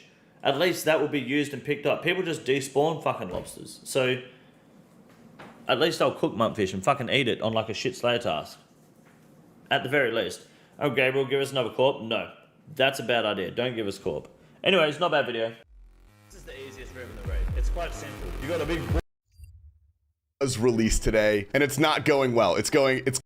Varlamore Part 2 was released today, and it's not going well. It's going very poorly. I was not expecting this negative of a reaction to the update. There was so much hype behind it, and people seem to hate pretty much everything. Today we're going to be focusing on the Herblore minigame most of all.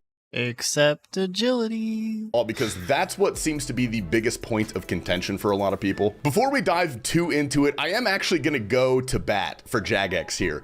It's poorly tuned, the rewards take too long, it's kind of a mess right now, but I think the base is there, and I think we just need to give Jagex a little bit of time to tweak everything and make it good. But I'm going to get too careful. So I think everyone should just go do agility and then, like, go do the rest of Varlamore in, like, a week or two.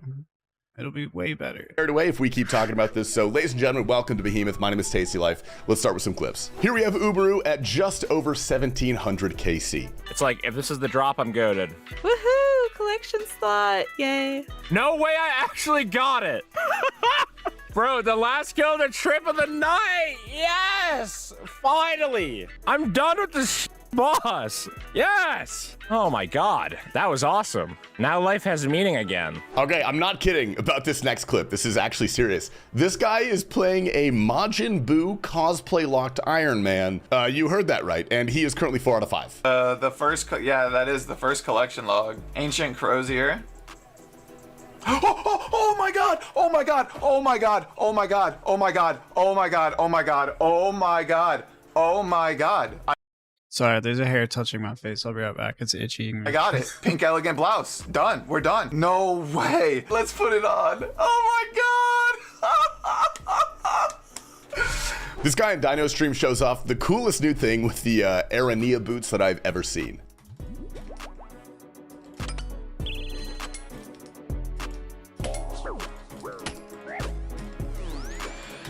He has the boots. Got There's it. no shot. He just climbed through the web. I've just That's unreal. That's absolutely unreal. Well, they're the situations where them boots are very good. Up next is Foe with a very... Wait, what happened?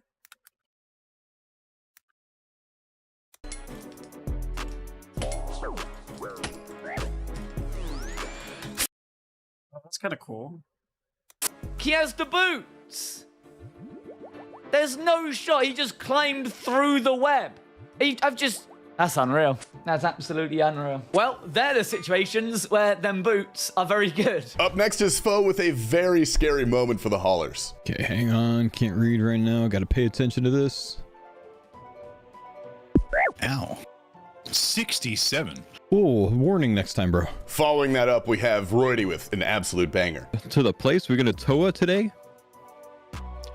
Oh, we're going to hawk Toa and raid on that thing once I finish this. T-Papa Slice is warming up on the group hardcore with some blue gauntlet. 13 KC, good luck. Show me an armor seed.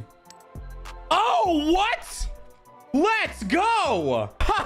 Yo. Can you believe that, man? Yo. Up next is Rigondow, still on the journey of learning Tob. Let's check in on him. Nah, Rig won't activate it, don't worry. Yeah, activate what? Oh, wait, get off. Oh. I didn't think you're gonna hit damage. This is gonna be fun. Oh, yo. No. Why did I move off of it? It looks like the Mole Goat Kirby subathon is going fantastically. I'm always yours. Wow. I'm a Barbie girl in a Barbie world. Plastic is fantastic. Rush here. Undress me everywhere. Imagination. I applaud him for using one of those headsets, though.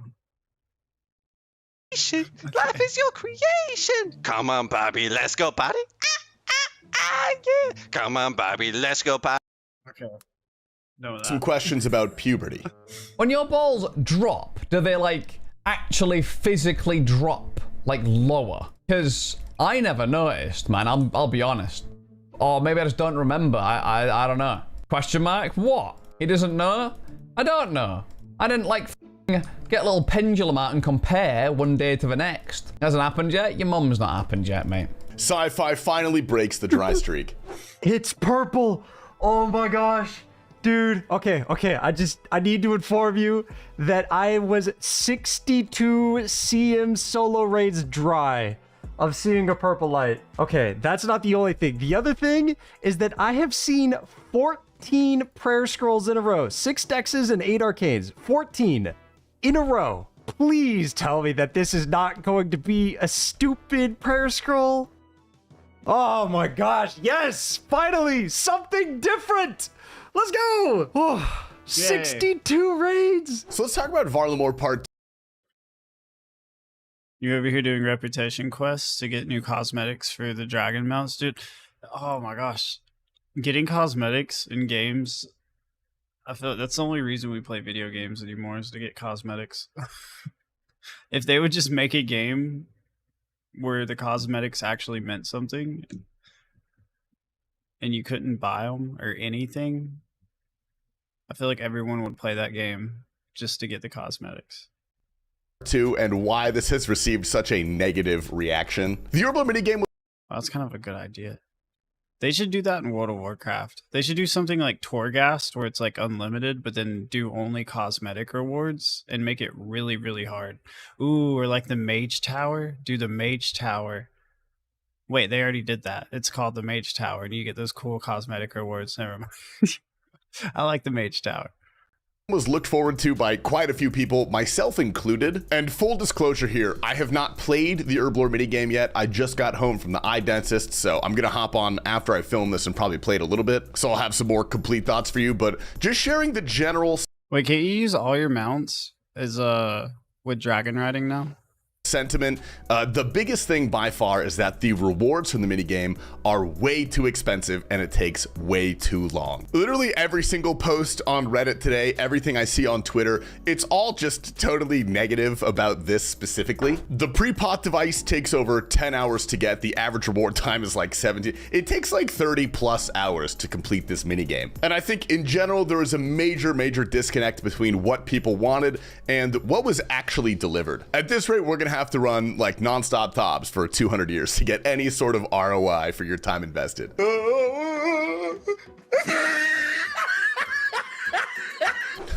We also saw this picture. Someone posted on Reddit, 20 minutes of herb minigame later, and that is the rewards. A lot of people are straight up just passing on the minigame until the rewards get buffed, because right now it's just frankly not worth it. And also the name, dude, pre-pot device, we could do a little better than that. Now, with all the negatives being said, I would like to say I would rather have Jagex release something that is just way too undertuned at the start than release something completely broken and then have to cut it back later. Some people do disagree with the masses as well. There was this guy on Reddit who has 96 Herblore, and he did the quote-unquote high-intensity version of this, and he calculated 26 hours for a green log, averaging 67,000 Herblore XP per hour. There's also renowned skiller Hebox Young, who did a video guide on how to do the minigame, while urging Jagex to not make any rash changes to the game after only 1 day of feedback. Which I hate to say it, but I definitely agree with the HLC on this one. We gotta let our nerds figure out if there are any metas that really speed this up before we make any major changes to it. I'm gonna guess, just go out on a limb here and say that the rewards will probably get increased by maybe 20%. I feel like we should get like 100k XP an hour at least, because you can get like easily 150 200k bank standing based off of current feedback, but you do lose a lot of money that way. So. Honestly, waiting it out a couple days, it's not going to be the end of the world. But of course, there is a lot of discourse surrounding Varlamore Part 2. So let us know what you guys think about the Herblore minigame. We're going to talk about Huey tomorrow, probably. I mean, there's just endless things to talk about with this. And honestly, by the time this video comes out, there might already even be changes. So we'll cover those as well. If you want to stay up to date, guys, make sure you're subscribed and the notification bell is turned on. Thank you. They have tons of cosmetic rewards. I remember getting a bunch of them before I quit, but they didn't have that many. I need to get back on. No, I don't. It's like you're making me want to play World of Warcraft. Thank you very much. Appreciate it. Back into the clips, we have Scott VC opening some hard clues on the iron. There's some gilded spear. Okay. Oh, it is a gilded piece, you know? We take it. Some gold. Okay. You love Bro, trying to get the new graceful skin. You were correct. to see it. Here we have Kangaroo Stew with a first ever fire cape. Fuck off. Let's fucking go. Let's go, chat. We've got it this time. Let's. Yes! I got him! Yay! I got my fire cape. Oh, finally! Let's fucking go! Now how do I get my fire cape? Yeah! Sorry, chat. Doobie and the Bronze Man team have somehow I loved it. How do I get my fire cape? It's like... found their way yeah. into Chambers of Zarek. I mean, these are thick point raids, man. No, see. Oh, what? Why are you kidding me? Are you kidding me? What?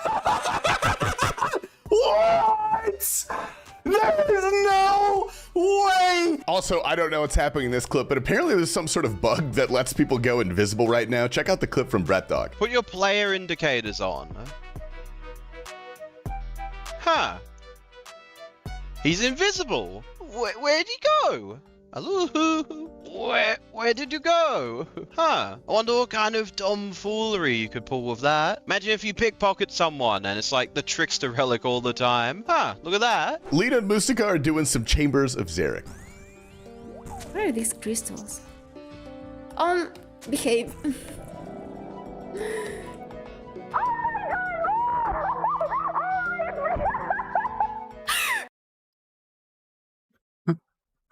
I'm so glad the editor muffled the audio.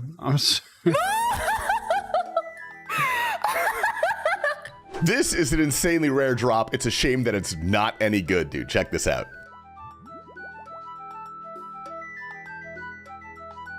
Luke is out here trying for his first Awakened Leviathan KC. Oh no. Did it count? Yes! I Hey. did it! Oh my god, I did it! Woohoo! Someone said about time. Hello, boys! Up next is Fire going for his very first quiver.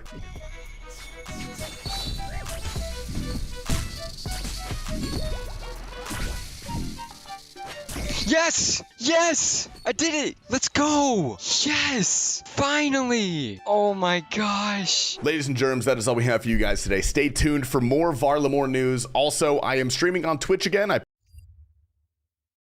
Alright, now solo missions video. Welcome to Varlamore Part 2, a brand new old school RuneScape update dropping today. The Rising Darkness is here. But what does that even mean? Varlamore Part 2 is here, which extends Zaire and extends Varlamore further into the mountains. We also have a new island down here, Aldarin, which has a ton of content. Honestly, I think people have been sleeping on aspects of this update. It's going to be very good for the game. Welcome to the island of Aldarin. As I wait for items to come into the game to test, I'm going to have a little bit of an explore. Aldarin is essentially a land of grapes and wine. New house portal. New dog to shoo away. Decent gem store. Adamant kite shield from a shop. Interesting. The first iron bar spawn outside the wilderness. We've gone soft. Who's this?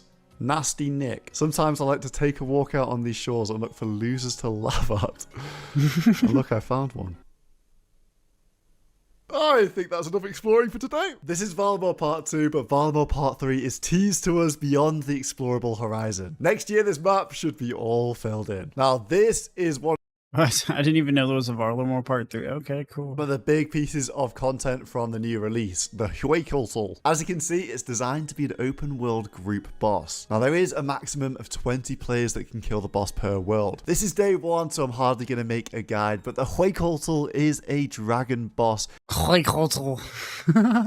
So it's susceptible to Dragonkin weaponry like the Lance and the Dragon Hunter crossbow and the new Dragon Hunter wand. And I'd say it's a mid-game boss. It's about the level of Scurrius. Nothing too difficult. All the attacks are very well telegraphed and the standard drops are really not too good. If you do want to solo the boss, you can click on this flag and start a private instance. Now for the drops, we have the pet, the Dragon Hunter wand, the Tome of Earth and its pages, the Huaycultal hide, and a Huasca seed. 63k for the herb seed. This must be It sounds like ayahuasca.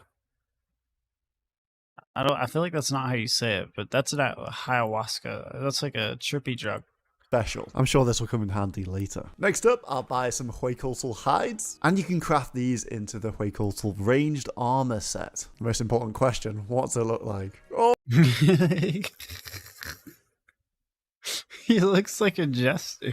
Oh my lord, I'm a dragon! Now where does It looks crazy.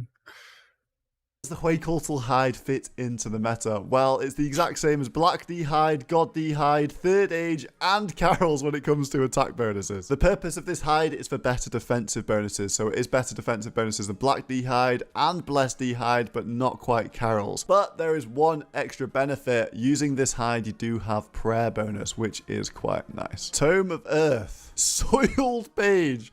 Whose idea was the soiled page? That is disgusting. The Tome of Earth is the exact same as the Tome It's a poopy page. of Fire, but for Earth. Groundbreaking analysis. That leaves me with the big one, completing the trinity of Dragon Hunter weapons. The Dragon Hunter wand 6.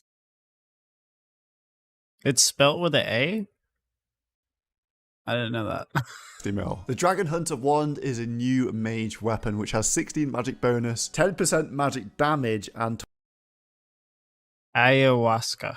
20% dragon damage. That 20% is the same as a Dragon Hunter lance or crossbow. In the normal game, it fits in between the Aram staff, which gives 5% magic damage, and the Staff of the Dead, which gives 15% magic damage. So 10% is still a pretty good staff on the whole. So the base max hit on dragons is 42. Doesn't sound too high, but you've got to remember, a lot of dragons now have an elemental weakness. The rune dragons have an elemental earth weakness of 50%. 56 is now the max hit, and this should be super accurate. And while the wand is very accurate and great DPS here, it's very impractical to use because you get shredded in mage robes. The same can be said about KBD. You get the Dragon Bane effect, the elemental weakness to water, but you just take a lot of damage. It begs the question, where is this wand actually useful? And it's decently useful on Dragon Slayer tasks, which I know sounds pretty niche because it is. But what about the Dragon Hunter wand in raids? Ohm is a dragon. The problem with this is you have to cast a normal spell, and Ohm doesn't actually have any elemental weakness, so you're left casting Fire Surge, which isn't the best. And with raids boosts, a powered staff is just going to be so much better here. Pink herbs looking absolutely beautiful. A brand new type of herb, the Huasca herb. Huasca, I don't know. Now, to make use of these herbs predictably, I need to come to the new Mastering Mixology minigame. Now, in this minigame, you use raw herbs to make paste. You can do this very quickly if you one-tick them and spam click, or you can just let them AFK and run into the machine. Refining these herbs give you 3 different types of paste. And then put the paste inside the hopper and get to mixing potions. Now, the XP an hour here can exceed 70k if you sweat and really know what you're doing, which doesn't sound great for herb lore, but you use your tar very slowly, and this means that you end up getting about 3 times the XP out of each herb compared to what you would have if you just did traditional herb lore. Using the points I've built up, I can now access the Mixology rewards. The first thing I'm going to buy is the most basic, Aldarin. We'll get 2 of them. No, we won't. Yeah, everything in the shop is pretty expensive. Now, Aldarin is a new herb lore secondary. If we make the new potion Huasca unfinished, with the Aldarin, we get ourselves a prayer regeneration potion. The prayer regeneration does exactly what it says, but very slowly. If I drink this, I will gradually regain my prayer points. It's like a prayer enhance in the Chambers of Xeric, although this is not quite as strong. Let's see how far this one dose gets me. All the way to 66 prayer points. Keep in mind, something like a super restore regains 34 prayer points with 99 prayers. So this is nearly double that much in one potion. So this will, of course, be useful in places like Inferno. Your prayer gets low, you pop this potion, and for the next 8 minutes, I'm going to be slowly regaining my prayer points. I can just chill and AFK somewhere and regain them, or I'm going to regain them as I go along. Right, why am I dressed like a moron? It's for science, of course. I currently have 69 prayer bonus, which is massive, and I'm wondering whether the prayer regeneration potion can keep pace with the prayer drain of this kit. Will I be able to perpetually just sit here with my prayer up? Good news so far. Good news so far. My prayer points went down, but will they go back up? Oh, it does. It goes back up, but then it's going to go back down, right? Surely. Down? And does it go back up? It goes back up. Oh my god. This is so cool. You can infinitely have a prayer on. That's never been a thing in RuneScape. Popping a prayer renewal in a basic scenario with some monk robes is going to make your prayer last so much longer. Not to mention, you can pre-pot this and go into one of your raids and you've got 8 minutes of prayer renewal inside the raid to start your raid or any sort of prayer draining activity you're going on. Pretty damn strong. Another cool use of the potion is it allows you to make use of redemption methods like thieving. You use redemption a lot in thieving. The prayer goes away, but the prayer will come back, and this is going to be super chill. You're never going to have to chug through tons of prayer pots. It's just going to be one sip of prayer renewal every now and then. This might be a special occasion potion or a rich person potion because the current price is 379k for one single potion. That's how good it is, and I guess how long they take to get right now. The second use of Aldarin is to mix it with the Haralander potion. This means you get a goading potion.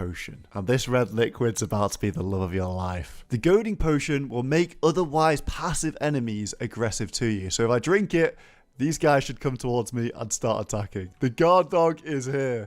And if you know this is OP. The guards come in as well.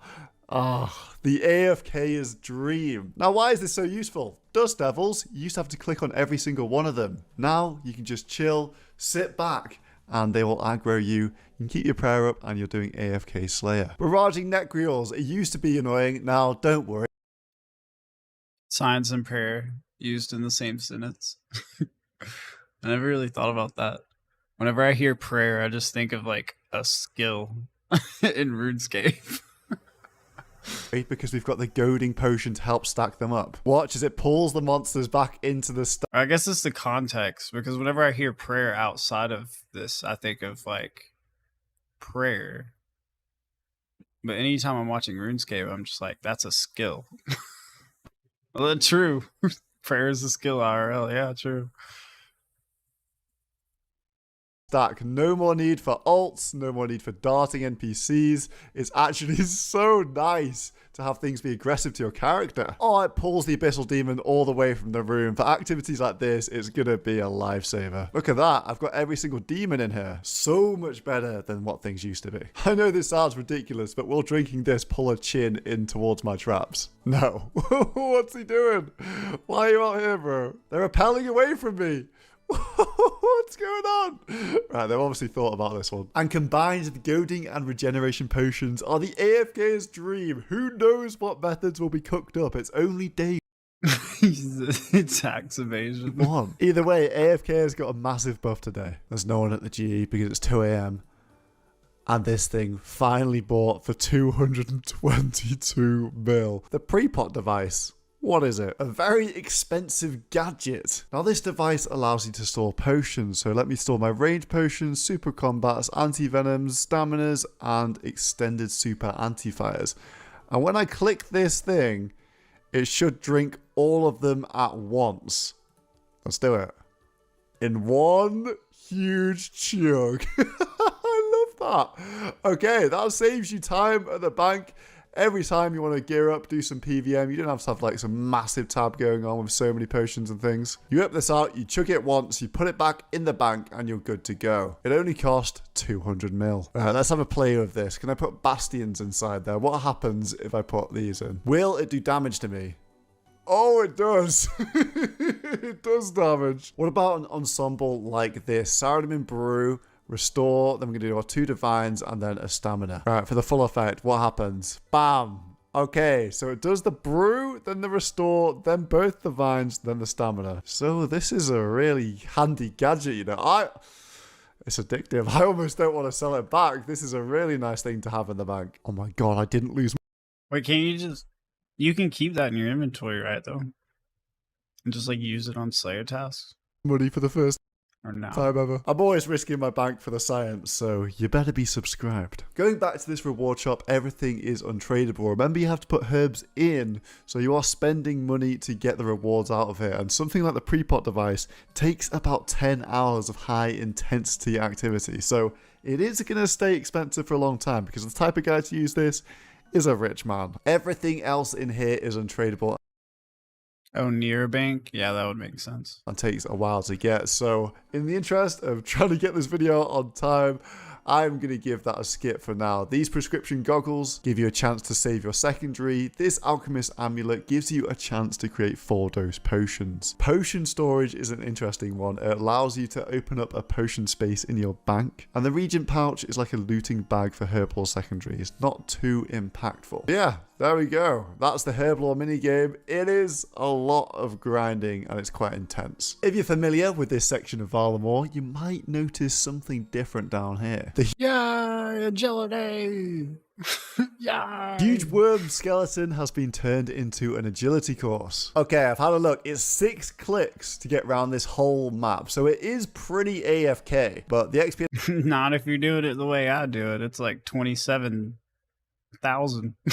That was not too amazing by the looks of things. You do get bone shards and termites though, and termites you spend in Wyrm Tongue's shop. On teleports to get back, amylase, a graceful recolor, and a pet recolor. The amylase doesn't actually seem like it's that much better than rooftops. Probably pretty similar. I would say the only real reasons to come here are for these collection log slots. To be fair, the bone squirrel is cool. And a jacked graceful. I've been on a quest for the past 25 minutes. The longest quest in Varlamore Part 2 is the Heart of Darkness. No spoilers, but I do believe it gives the best rewards. A bunch of XP, a nice mid-game quest there. Upon completion, you get access to a brand new Slayer dungeon here in the north of Varlamore. Icy themed, there are blue cave crawlers, frost crabs for the AFKs. We also have frost nagwas, which are the equivalent of sulfur nagwas in the Perilous Moons dungeon. Blue dragons, baby dragons, dragon scales. Oh wow, here we go. 2 brand new runite rock spawns. Chilled jellies, which I think are like warped jellies from the catacombs, but cold. Wait, sorry. Okay, you need 650. So 650 times 6 pieces of graceful. You need 3,900 termites. All right. All right, so I only need 3,436 to go. That's a big And deal. lastly, through this door, a brand new surprise boss, okay. a Mixology or something. The boss is the same as one you fight in the quest. It is super movement based. You get frozen tears as a reward and not much else really. Overall, I love the new areas added in the Rising Darkness expansion. The content, I don't think it's aimed at somebody like me. I love things like the potions, the pre-pot devices, but outside of that, I'm not quite sure where some of this fits in a player's journey. Oh, and make things easier to pronounce. Like, no, genuinely. Genuinely. Make things easier to pronounce. Like, no, genuinely. Glackle, Tomato, Hucotl, Huasca, Amaxotl, Tapulic.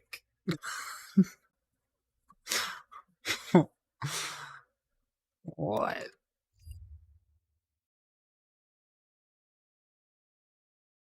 Is a good day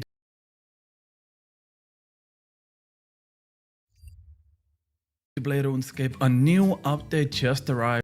Oh, it is a good day to play RuneScape. A new update just arrived and it feels like Thanos snapped away 50% of my sadness. Varlamore Part 2 is here, and with it we get tons of new quests, a new Herblore minigame, a new group boss, a new agility arena, a new Slayer dungeon with its own boss, and so much more. So let's jump right in and I'll show you everything you need to know about this update. Let's start with the new group boss, Huey.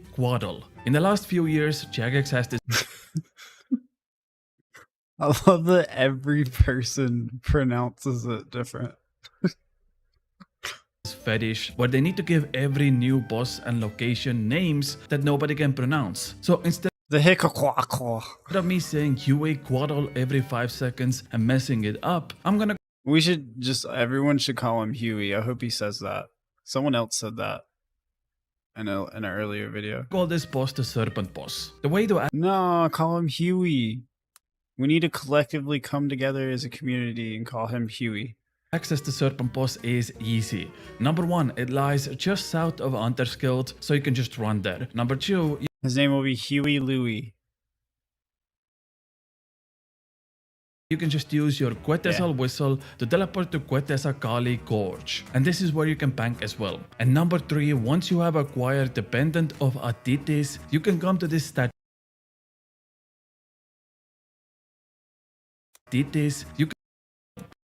And number 3, once you have acquired the Pendant of Atitis, you can Never mind. come to this statue, activate it, and it teleports you right next to the boss. I will talk about this pendant later on in the video as well. What are the requirements for this boss, you ask? Well, it's mostly for medium to high level players. You can solo this alone, but it's definitely recommended to do it in a group. I found that the best way to do it is in small groups like 3 to 6 people at maximum. The location of this boss is at Dark Frost Mountain, but the fight already starts at the bottom of the mountain. The first part of the boss is very simple. Just attack the Serpent's boss tail through many of the cave entrances and avoid the AoE attack while doing so. Once all the cave entrances are defeated, the Serpent boss allows you to enter the top of the mountain. And now you have to fight the head of the Serpent. The boss has another mechanic where it throws a shard of the specific color and you have to protect against it. Blue shard is magic, green is ranged, and red shard is melee. Once the boss reaches 50% health, you can only attack the tails on both sides. It also sends out a shockwave that you can run or walk over at the right time and not take any damage. The tail has a mechanic where the max hit you can do is only 9, so the best weapons are the ones that have multiple hits like Thorax hammers, the new dual machas, or the new mid-game weapon Glacial Motley, which I will talk about later on as well. After roughly 12 seconds, the tail will appear on the other side of the mountain and will send out another shockwave. So keep attacking the tail until its HP reaches 0. Once the tail has been defeated, you can go back to attacking the boss with your main weapon. The only real mechanic in this boss is that you have to look up for the 3 pillars on the side. The blue pillar requires you to protect from magic, the green one is protect from range, and the red one is protect from melee. The pillars will charge if anyone at the party has protection prayers turned on. So for example, if I turn on protection from mage, the blue pillar will charge up. If someone in my party has protection from range turned on, the green one will charge up and so on. If all 3 pillars have maximum charge, you will deal approximately 50% bonus damage to the Serpent's boss. Once the boss has been defeated, there will be 15 seconds of downtime to fight again, and during this time you can slide down the mountain and bank if needed, or you can just wait for the boss to spawn again and it will knock you down. The Serpent boss has 3 main rewards. Number 1 is the Dome of Earth, which is very similar to Dome of Fire and Dome of Water. Number 2 reward is the Huey Quadruple Hide armor, which is almost on par with Blessed Hide, except it gives slightly better magic defense and more prayer bonus. And number 3 reward is the completion of Dragon Hunter weapons. Currently we have Dragon Hunter crossbow and Dragon Hunter lance. This boss now drops Dragon Hunter wand, which is the magic version and requires 65 magic to equip. It gives 10% magic damage bonus and 60 magic accuracy, which is slightly worse than Staff of the Dead. But the power of the staff really shines when attacking dragons, because you get extra 20% damage and 50% accuracy against any draconic creature. Along with the recent elemental weaknesses update, this is actually pretty good alternative to using other Dragonbane weapons. DPS wise, it's a little bit worse, but I tested it out at Rune Dragons and you can stack so much damage on top of each other here. The magic damage percentage you get from the gear, the extra 20% damage you get from the staff, the 50% elemental weakness that Rune Dragons have, and if you're on a Slayer test you can even add extra 15% with a Slayer helmet. I think it's a good weapon and it finally gives magic some more wiggle room between ranged and melee setups. And finally, I didn't directly put this into reward because it's probably going to be a common drop, but we are getting a prayer regeneration potion. This potion has been in the original RuneScape for years now and is finally making it into old school RuneScape. The potion is pretty simple. It gives you 8 prayer points every single minute and it gives you 66 prayer points per dose. And it has an 8-minute duration as well. It's definitely more meant as a value potion rather than a benefit to see straight away. For example, since I have 99 prayer, if I sip 1 dose of this potion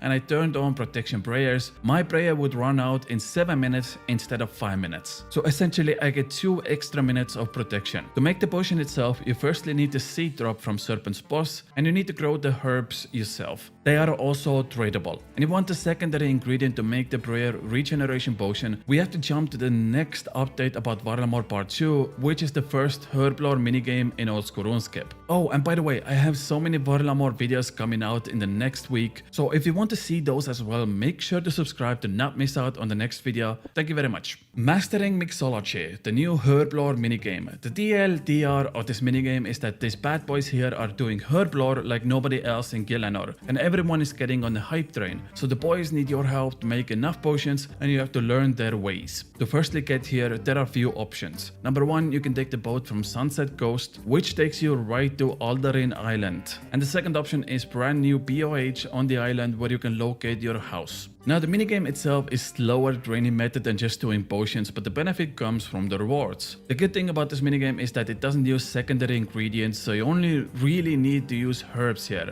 To start the minigame itself, it's very simple. There is a bank right next to the starting point and just take out 28 unnoted herbs. Then you go to the nearby refinery and let it process your entire inventory. Basically this refinery turns your herbs into one of the pastes, which is Mox, Aga and Lio paste. Different herbs give different types of paste and you need all 3 paste to make the new potions. So for example, here I'm using worms and I'm getting the lye paste. You can store up to 300 of each paste in the hopper right next to it, and once you have all 3 pastes, you can start making potions. On the top left corner, you have 3 different poop minigame until they buff it. We just gotta wait. We just gotta wait like a week. Different potions orders, and the oh wait, no, literally a week. I guess until next Wednesday. Icon next to the name tells you if you need the potion to be concentrated, crystallized, or homogeneous. So and for a plugin to come out to tell you exactly how to do everything. You just use the levers on the mixing table depending on your order and place it into mixing vessel. Then you grab the unfinished potion from the vessel and either concentrate, crystallize, or homogeneize that bad boy depending on what the order is. Once that's done, you put the potion on the conveyor belt and you get points based on how many paste you use used, and some herbal experience along the way. The secret to understanding what potion to make is very simple. The recipes are abbreviations and first letters of the potions themselves. In this example, I'm looking at the bottom potion, which is Mammoth Might Mix. Each starting letter of that phrase starts with an M. So it's Mammoth M, Might M, Mix M. So I know. See, I'm sorry. I just want to click on the book and it'd be like, hey, mix this. And I'll be like, oh, okay. I need 3 mocks to make the potion, which is also starts with M, and the double sign next to the order tells me I need 2 homokekos to finish the potion. So here's another example. Say stand once you've done it for like 10 minutes. You just pick up a potion, pull the right levers, and use one of the 3 options to finish the potion. That's it. Okay, let's talk about the rewards. The first one is Potion Bag, which consists of 3 tiers: Apprentice, Adept, and Expert. Opening this up will reward you tons of potions, and the better the bag, the better the potions you will receive. Right now, I don't recommend buying this because players have said the potions are not worth the currency, but Jagex will likely buff this in the future. There is also the Alchemist outfit, which gives you 10% chance to save a secondary ingredients, but only the goggles are actually required for the effect to take place. The next potion is Goading Potion, which basically allows you to aggro any. Wait, well then what's the point in the outfit? Do you get more XP?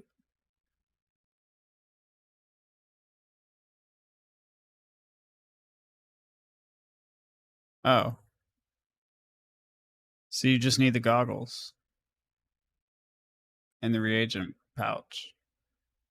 Okay. To see. You can do this by using the Aldarin, which you can buy from the shop, and using it on a Haralander potion. The best use case for this is something like Dust Devils, so you don't have to dart them one by one, and the monsters in a 9x9 radius are all aggressive while the potion has effect. Next item is Region's Green log, true. Pouch, which will allow you to store 26 secondary ingredients, so you can take out 26 unfinished potions, and this item to make the full inventory potions without needing to bank. And next one, this is my favorite. Wait, sorry.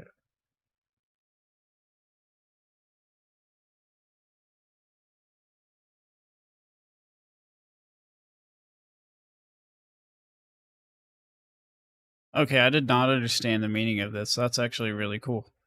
And this item to make the full inventory potions without needing to bank. And next one, this is my favorite, the pre-pot device. This reward allows you to drink up to 5 different potions all at once. Really useful during pre-potting phase in raids. And finally we have the potion storage, which is not even an item but an account unlock. After unlocking this from the reward store, a new element of the bank will allow you to place potions into it. This is meant to not take up standard bank slots for potions. In this new interface you can only see potions and choose your favorites for an easier access. And that's pretty much it. It's a very simple activity, but I really like it because doing the same herbal training in a bank for hours gets boring real fast. The current experience rates and rewards are adjusted slightly wrong in my opinion. It's very slow, but I think Jagex will take a look at it and balance it out in the upcoming weeks. Okay, let's jump to the next update. Colossal Wyrm Agility Course. A brand new.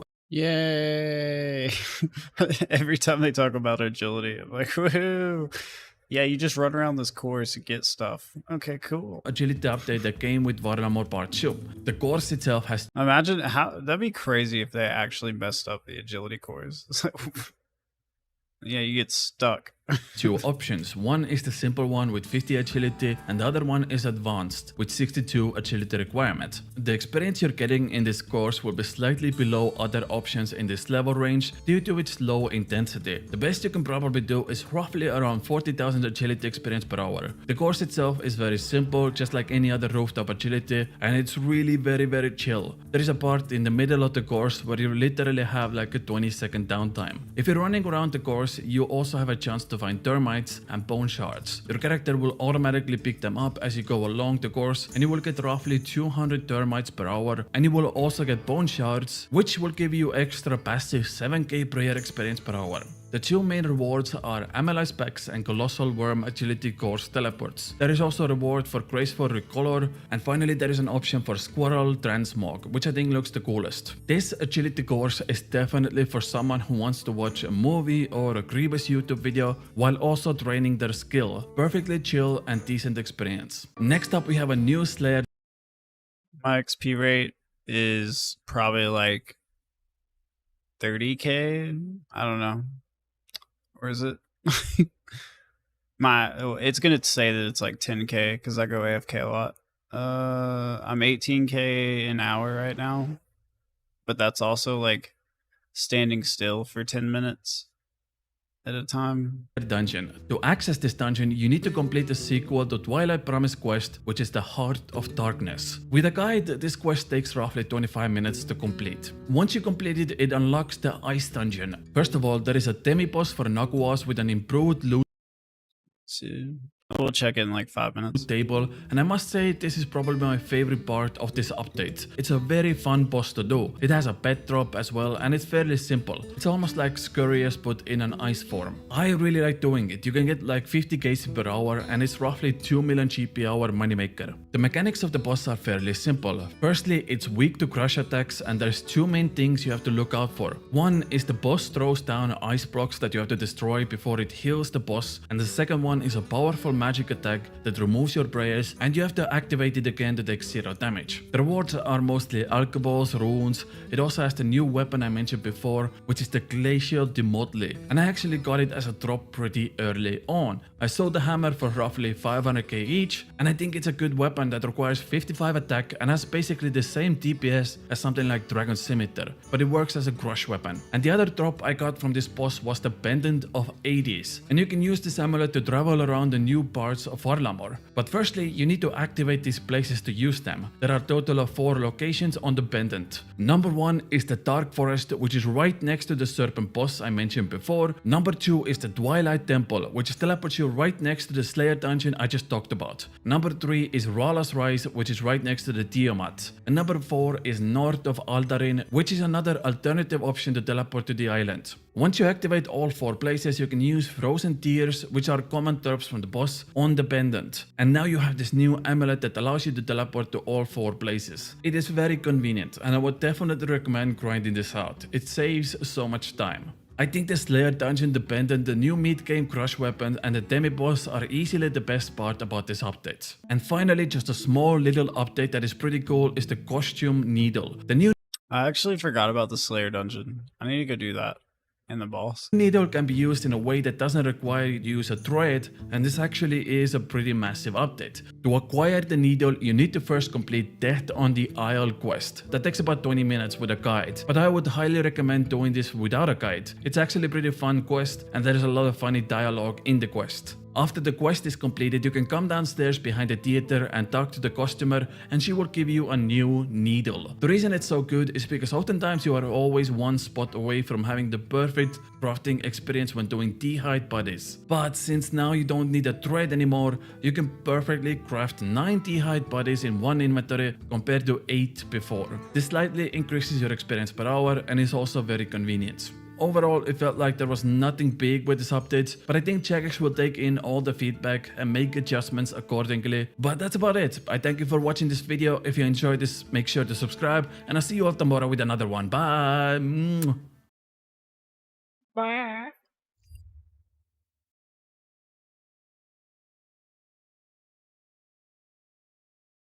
Do I want to watch a 20-minute video about the airborne minigame? Probably not. I actually don't want to do that.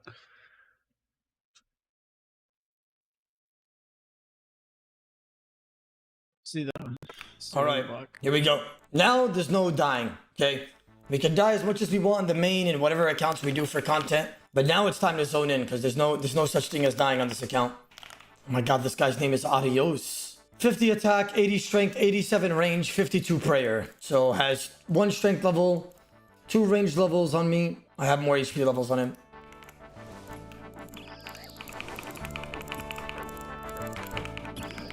Not a bad move by him. He saw my HP low and went for it. Interesting. He's a crossbower as well. Oh, come on, bro. I'm not hitting anything today, bro. I don't know what it is.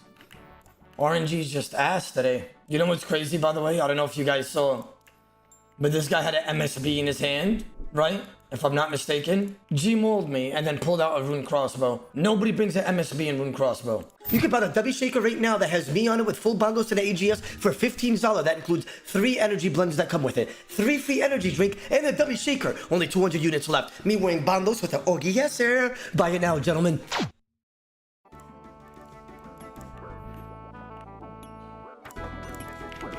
Okay, that was very bad by him, which is nice. I thought he was about to spec and tab me because I saw him run away. Give me a 25 Athlado. Come on. He's camping high. Just give me a big dart. There's a new sophisticated... The hits today are ass. The hits today are ass. The hits today are ass. The hits today are ass. Now, please. Man, my hits today are just really fucking bad. He had a good E? I guess, but it is off PID. Like, I haven't gotten PID, unfortunately. That whole fight. I need probably PID to kill this guy.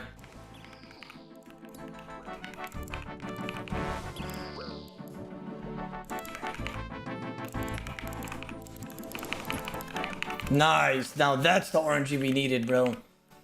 And I had PID there. Fucking beautiful, bro. That's something that we needed. First kill of the day. That was like an 80 stack. Nice. That's the RNG we needed. Clean. I was kind of late as well, almost on that. Yeah, Dragon Ball E to Gmo. What is this account bracket? A Harm Orber.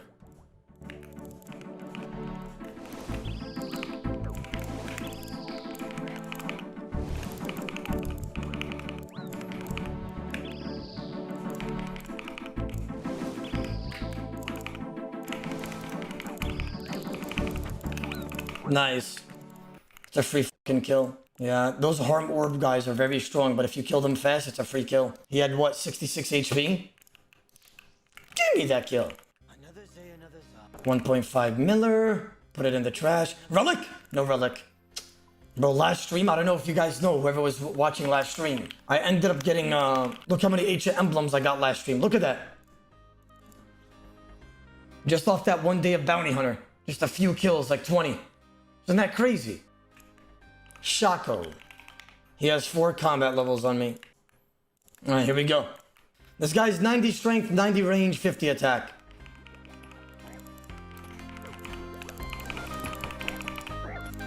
He didn't even single lead on that. That's terrible that he didn't die there.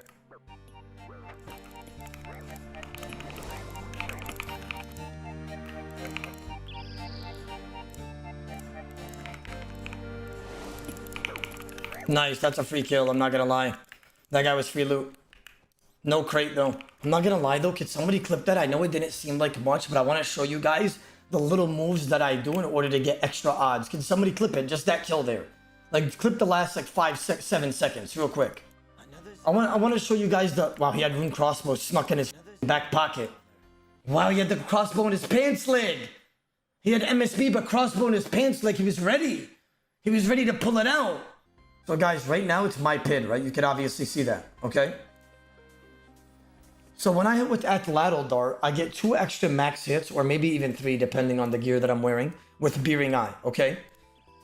I believe it's 2 in this setup. So I shoot a 24, which is my max with like Beering Eye, right? So he shot me first, but I shot him. I put the Beering Eye on my shot. I put recoil on, right? On his hit, look. Just so that so I shot with the Beering Eye, put recoil on as soon as the next tick hit me a 6. Look at that. These are the little things that you guys miss that I do during fights. Just to get that slight extra odds. Look at this. So I would have never hit that 24 without Beering Eye, by the way. So I hit a 24. As soon as the 6 appears, I wear the recoil. It hits him back a 1. I put Beering Eye back on, and I switch to Obby Neck and Ultimate Strength on my player spellbook. You see what I mean? Just little things. I love how he's like, you see what I mean? And I'm just sitting here like, so you put on a prayer. So I wear Beering Eye on the shot. As soon as it hits me, I put recoil back on, and then I put Beering Eye back on with Obby Neck and B Neck to get those extra max hits and that recoil damage stacked against him. It's the little things that people don't notice, gentlemen. I need those extra little odds in order to win my battles. My stats are not good. What? Bro, do my eyes f***ing deceive me? 80 defense? What is he wearing? Torva?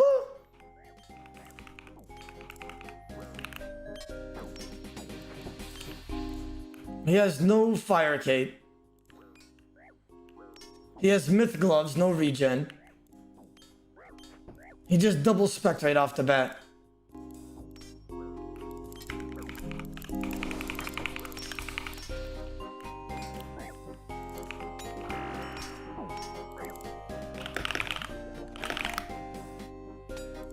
If he rematches me with no arm, I'll do it. If not, I'm just gonna skip him. He said all skull. I mean, it doesn't matter. Even if I kill you, I have to trash the loot. I'll give you a fight skull for the content, though. This guy said, Oda, can you take off loot keys? Bro really wants to loot the Torva if I kill him, huh? I'm not gonna hit through Torva. I'm not gonna kill this guy.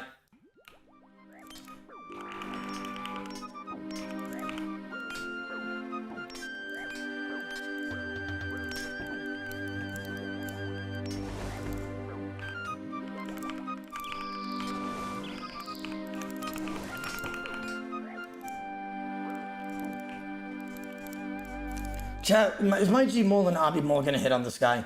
No, right? Like, it's literally like, the odds is like 1 in 100, right? I'm assuming. Not even, I think it's higher. I honestly think the odds are higher. Demonic, out of respect, I'm gonna give you one last fight. And after this, brother, I'm done.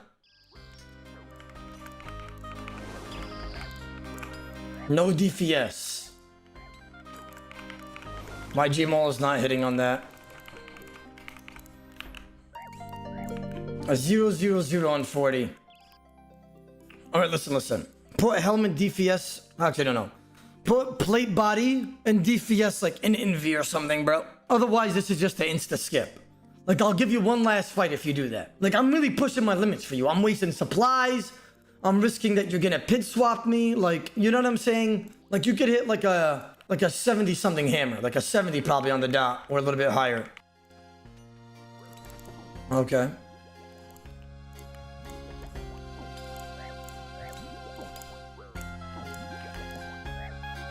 Come near the exit. I'm not gonna die because you're gonna outlast me. Oh my god, I actually killed him. What the fuck? Oh my god, I actually just fucking killed him. Oh my fucking god. Oh my god. Oh my god. Oh my god. What is that? How much is that? What is that? How much is... Another day, another Zolder. Bro, I have to trash it. I actually have to trash it. That could have been a we eat for the tribe. And you guys told me all to skip, you idiots. He was giving hella odds. Thank God I didn't skip. Oh my god, I have to trash it. Yo. What was it? A 19 Atlatl, 32-0 Gmol? His HP level's only 59. Keep the key and click it when you want to smile, you know? You know what? Wait. I'll leave the key over there, like in the loot chest, because it doesn't stay in my inventory. But then I can't open any other key, right? Somebody said, Oda, I'll give you 5 gifted for that loot, and I'll wait as long as you told it until you die. Holy shit, people are investing this like it's property. Somebody said, Oda, I'll give you 5 gifted, and I'll wait until you die as well. What? People are investing in this like it's real estate. In the trash! Oh my god, it's gone. It's gone. We're not gonna sit here and reminisce. That's it. It's gone, gentlemen. It's gone. 550 mil disappearing like that. Yup! I made up my mind. I was thinking about it this entire time. I gotta see the other loot keys that I kill people with. 550 mil in the trash. Honestly, I want him to have pit on his spec, just so I don't get pit swapped. I'd rather him have odds and have pit on his spec and then give me pit after. What's crazy about that is that's more gold than I've earned in 3 years of playing the game. Granted, I don't really try to make gold, but like, still, that's pretty crazy. Oda, watch my YouTube videos. I guarantee you'll love it. What kind of YouTube videos do you do, brother? Well, that's more than I've made on this account in 3 years. Yeah. Probably not in my lifetime of playing the game, though. I'm curious.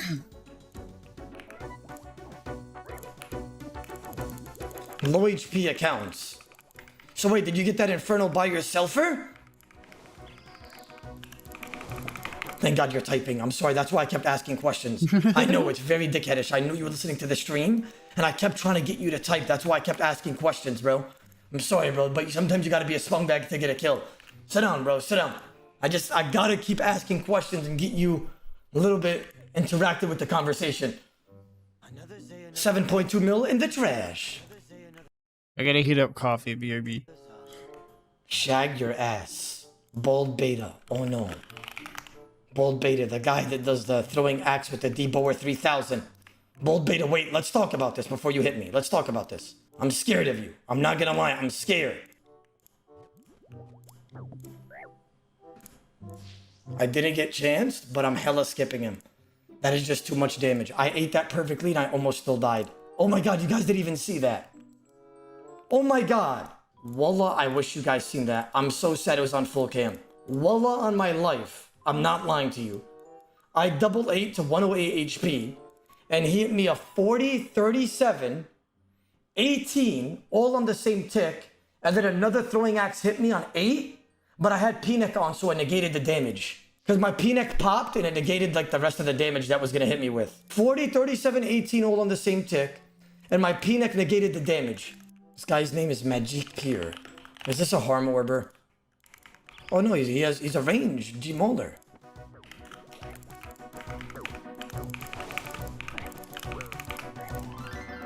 Wow, I hit a max athlado and it looked like I was 2 steps away and I guess I wasn't.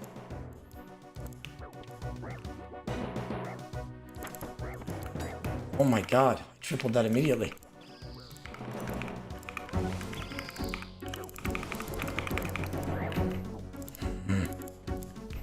You know, I wonder if I get a Stadius Warhammer, like if I could afford it down the line in the series, how much more max hits would it give me? I'm actually like mad curious. Like I'm assuming it's gonna give me a max hit. I just wonder how much max hits would it give me. Notice this guy's a sweaty sweat. Yeah, you could tell by the way he moves and eats, right? He pre-eats to full HP every hit and then double eats when I spec. When it's my pit as well, which is, you know, sign of a risk fighter, but I can't just skip everybody. This guy, you know, his stats are not that good in my opinion. I thought he was using Harm Aura because he has 84 mage. Then again, I have 85 mage, but I got it for the bursting.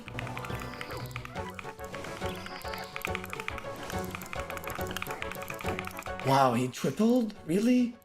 Or maybe he doubled, I'm not sure.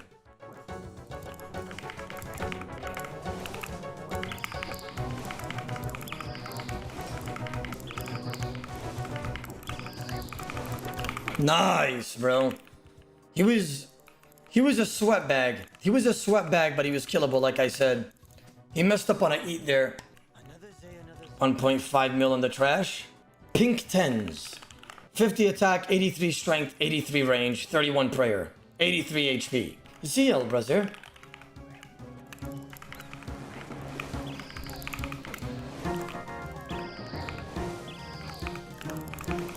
Nice, a 30-23. Headshot! A bounty hunter crate too as well. Thank God, bro. Some RNG, man. He had 90 range, 83 strength, 31 prayer, 83 HP. Crate? No relic. 111k though. What was he risking? 1 mil? Wait, chat, I just hit the 50 kill mark. Alright, gentlemen. We're on a 50 kill streak right now. You know, it's getting scary, guys. It's getting scary. 38 more kills until I reach rank 1. After that, I get 12 more. And then I stop at 100 kills on the dot and I'm done.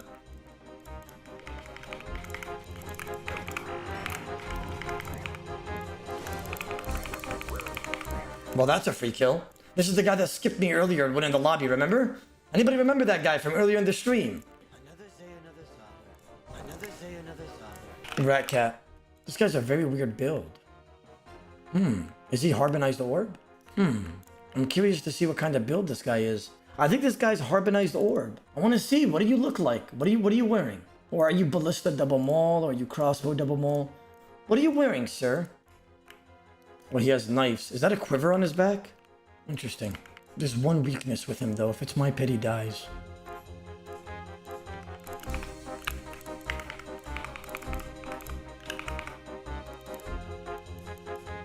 Wow, somebody clipped that. I need to see that with my own eyes. I need to see that with my own eyes. Somebody clipped that. What was that? Oh, I guess he's spec and tabbing. I guess I'll skip him. It's fine, but I guess his loss. He could have honestly tried to kill me or something. So he hits me a 19 max hit dragon knife, right? I misclicked on the P-neck. Wow, I'm tired. Okay. If you guys could see here, he hits me a 19. I double E, okay? And I click P-neck here, but I clicked right there. Look at that. And I misclicked it because I saw him specking. I want to put my P-neck on. I didn't know he was rushing. Okay, as soon as I see the 39, you know, I tried to put P-neck on. I Karam one. And he hits me a 39. His max hit is 39, by the way. So he just hit me a 19 max hit knife into a 39, basically max, into a 23 throwing axe. But I believe his max hit is 23. 22, 16. That's crazy. No? And the only reason why I live this is because I AAA. If I didn't AAA, I die. As soon as I see the 19, I double E. As soon as I see the 39, I click Karam 1. Wow. Really, that's crazy to me. But I could have not played that better. If I didn't eat that Karam 1, I die. If I had that P-neck on, it would have negated the other knife anyways. But unfortunately, I misclicked on it. Honestly, this guy's stats are too good. Can you skip me after one fight? Let's ask. Can you skip me after one fight? If he says no, it's fine. We'll skip him after one fight. He has a lot of stats. Can you skip after one fight? Yes, sir. I'm UK, though. Good luck. Good luck. This guy has 5 combat levels on me. That's why I'm asking for a skip, by the way. Whoever doesn't realize why.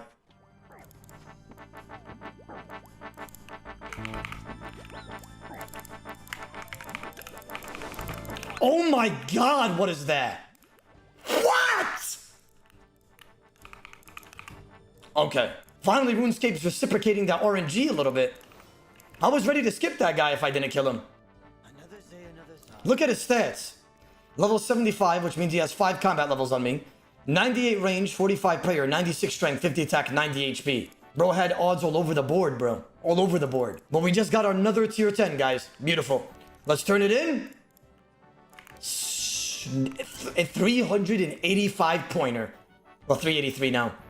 What is this guy's stats? Let me see. I mean, what he's wearing, sorry. Alright, good luck. Zeal, bro. Okay, well that was the fastest kill I've had all day. That guy had some good stats too. He's a 60 attack, 80 strength, 80 range, 73 HP, 99 mage, 44 prayer account. That guy was literally risking 17k on Skull, by the way. What did he protect? Atlatl, G-Mall, what else? And 2 other items. I guess it makes sense. Honestly, I should start letting people skull on me, but the reason why I don't let them skull on me is because if they skull on me, that means if I skip them, I get a penalty. Or is this the Harbonized Orb guy? You already killed me, let me. I'm 70 HP. Ah, I'll give you a fight.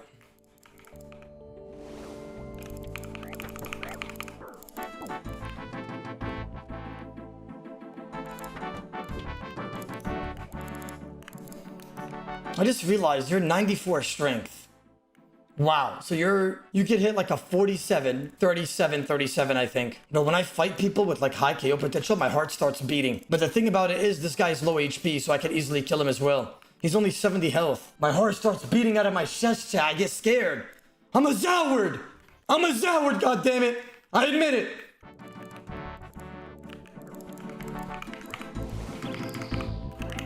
It's not my PID. Not my PID. Big Rambo? Beautiful. He only has 70 HP. That's what we needed. Crate? No crate, unfortunately. Ruckin' beautiful, gentlemen. And you guys told me to skip that guy. 2.7 Miller? No sink! Shaco. Did I fight this guy before? He's 50 attack, 90 strength, 92 range, 45 prayer, 91 HP. 4 combat levels on me. What, you fought him? I literally can't remember who this guy is. I need to see his gear. Okay. Give me a PID, please. It actually gave me PID. Wow, and a 2132 mole to kill him. Fucking beautiful, bro. We love to see that. Just keep giving me the RNG, keep giving me PID, and I swear to God, they'll be rank 1 in no time. Please. Arigato gozaimasu. You know? Thanks. Really thanks. 1 Miller into the trash. He had a P-neck. Ew. Brother, ugh. What's that? This guy's 90 strength, 90 range, 52 prayer, 86 HP. As long as he's not crossbow double maul, I'll fight him. Alright, MSB, here we go.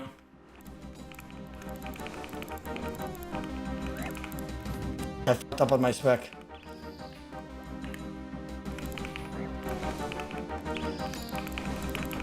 Dead? Beautiful, bro. I think he died through his single eat. Fucking amazing RNG there. Dog shit loot. What tier am I at? Tier 5? I'm at 56 kills. Interesting. Oh, a Stadius Warhammer is scary.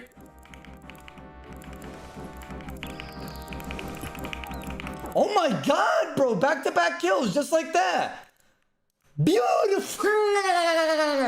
Yes, I'm happy about that. I really am. And I was scared to get specced by that fucking double mole Stadius Warhammer. Back to back, just like that. So, you know what? It's good karma for helping my mother. That's what it is. 600k in the trash.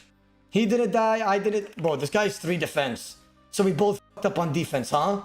Sad holiday, you're not, listen, you're not alone.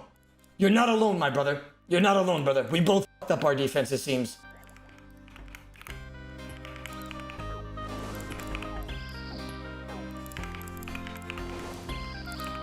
Big G-Mo? Beautiful! Come on now. Fucking amazing. Crate? Bro, I haven't gotten a crate in forever. It's raining kills too, it's raining. What's your max hit with the moles? I believe it's 34, and then I can hit a 39 obby. I can also hit a 25 atlato. So that spec that I just had right there was honestly really fucking good. If we get even like a 30-20, I'm very happy about that. X, I never seen this guy before. I'm flashing. 95 strength, 92 range, 90 health. Wow, I double ate that on a pit swap, by the way. I'm demonic right now, gentlemen. I'm feeling it. I'm feeling it. I just double ate that pit swap. Dead? It just pit swap back to my pit as well. He did it singly on the pit swap. I double ate on the pit swap. Yeah, we're feeling it, gentlemen. He should have died. Ah, that's just unlucky, bro. That's just really fucking unlucky. Nazi, thank you for the summer, my brother, man. Beautiful triple eat there.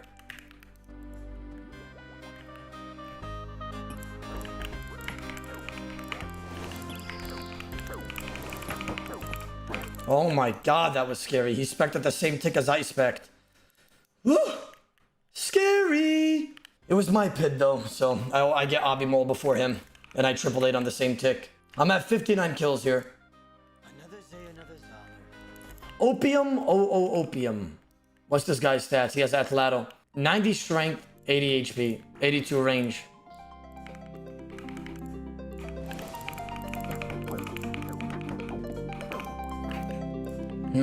Interesting. Interesting. Very interesting, gentlemen. Very interesting. He also spec'd me on the same tick that I spec'd him, which I don't like. Act like I'm eating? Double maul? Nah, that was too clean. Nah, that was too clean. Acted like I was eating, randomly go for a no arrow? Wow, though. Acted like I ate a Karambwan, no arrow insta. Hey, Jid. Man, it was deserved, really it was. I should have killed this guy. It's so disappointing that it like drags this long. Because I hit a 14 obby on 15. And now like he's eating better and he's in the rhythm, you know. Like I had him in his tracks, bro. Beautiful, bro. Fucking beautiful. That's the orange we want to see. In a crate? Don't mind if I do, Mr. Squidward. He was a kind of a sweaty fight, but we got him down. Beautiful. Our 60th kill in our tier 9. Can we get an emblem? It's been a while since we've seen an emblem from these crates. Come on, please. No. 3.8 mil down to the drain. How's it going today, yo? Wow, this guy actually got me again, even though he said he wanted a rematch. What's your stats again before we fight? I'm curious. 83 strength, 89 range, 31 prayer, 83 HP. Alright, good luck.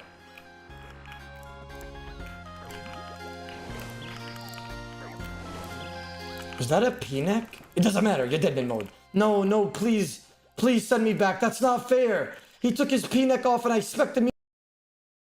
What time is it for you? It is 5:14 a.m. Immediately, he should have died. I was overbrewed and then I brewed on the obby as well. I should have meant to brood, but I think it's fine.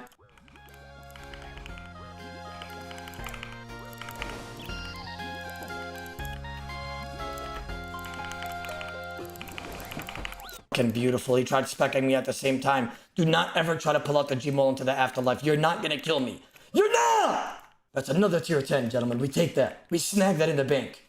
It's fucking beautiful. We love that RNG. 61 kills, gentlemen. Put the tier 10 in there.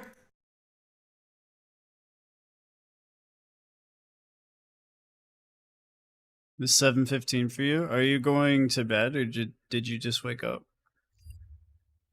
Sophisticated bot farm with a whole... There's a new sophisticated bot farm with a whole supply chain network to mule gold and avoid PKers in the wilderness. But first, I got a tip about a dupe, so I had to investigate it. The first step of this dupe tip-off involves turning your gear invisible, which caught my attention. Often these tips are just trolls or vague enough where I can't reproduce any bug or dupe, and I just forward them to Jagex. But this tip-off did have some listed steps, so why not try? Apparently, I go to the clothing shop in Varrock with armor on, and then click Makeover, and then I'm supposed to click the 3 dots in the upper left-hand corner and change body type. Then click on a different skin tone, but don't accept. Then go back to the 3 dots in the upper left-hand corner and click hair. And all of a sudden, I can't see my gear, but I know I'm wielding it because it's still showing up in the equipment tab. I've seen a lot of visual bugs. Usually only you can see them. You just woke up. Very nice. Good morning. So the gear is only invisible to myself, but not to other players. But if other players can't see it, then this is a way more significant bug. My other accounts are in deep wildy scouting that bot farm I mentioned earlier. So I guess let's just ask around the Grand Exchange and see if anyone can see what I'm wearing. But before we see how abusable this bug is, let's talk about Raid. Raid Shadow Legends is a pay-to-win meme. Or at least that's what I hear a lot of people say and agree on. Events today are grisly and will be late. We've got a no helmet and hair, and of course I'm wearing an Inquisitor's helm right now. It's just invisible, which means this could be kind of a big bug. I can actually turn anything I'm wielding invisible to everybody. Obviously I want to do some testing, like is my gear invisible in combat? And it looks like the answer is no. As soon as something hits me, my gear turns visible again. Also, if I teleport anywhere, my gear turns visible again as well. Although there is a caveat. I can attack people and my gear stays invisible. It's just if they fight back. Would be really interesting to abuse this bug against bots that have auto prayers. Like, I'm pretty sure they calculate their prayers based on what weapon I'm wielding. Now the tip said this goes deeper and leads to a dupe. I could spend 3 minutes showing you guys all the ways I tried to see if there was a dupe, or I could just tell you, I think the person was trolling, there's no dupe. I did report the bug to Jagex, and it looks like it's patched now, so don't go rushing to Varrock. But you're sick. Sadly, dang. I hope you feel better. To turn your gear invisible. Now, let's dive into a sophisticated wilderness bot farm which has taken over the wilderness agility course. Combat levels 50 to 80 are descending on this course.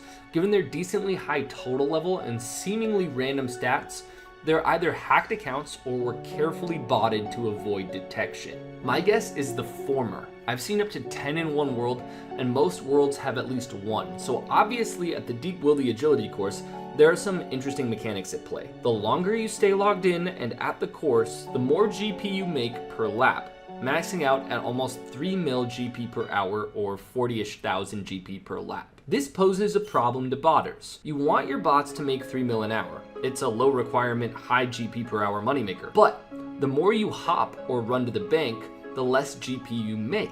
But the less you hop or run to the bank, the more attractive the bots are to PKers who could easily kill them, meaning you'll also make less GP if you don't hop or bank. That's what the initial farms I saw pop up at the Wilderness Agility course struggle with, and they soon disappeared. It seems like those botters didn't solve the problem, but it looks like someone has figured out a pretty sophisticated solution. It's easier to observe the solution when there's a lot of bots in the same world.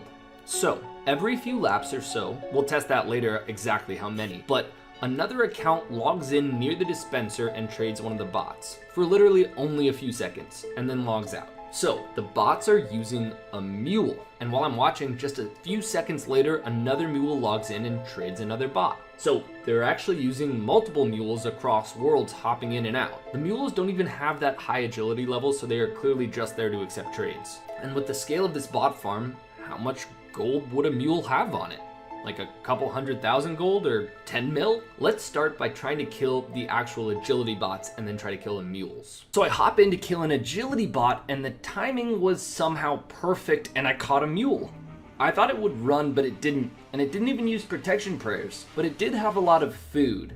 So it was pretty easy to kill. But what's weird is the loot key was only 20k. So where's the loot going? Since these bots are in combat with the skeletons for most of the agility lap, they can't log out right away, but if you do skull up, it looks like they log out when they get the chance, because while I was attacking this mule, most of the bots in the world had logged out. But I was able to catch one finishing up their lap right after I killed the mule, and the agility bots themselves do use protection prayers and use the log exit to log out if you don't get a hit on them. Good to know. So instead, let's kill them halfway through the course.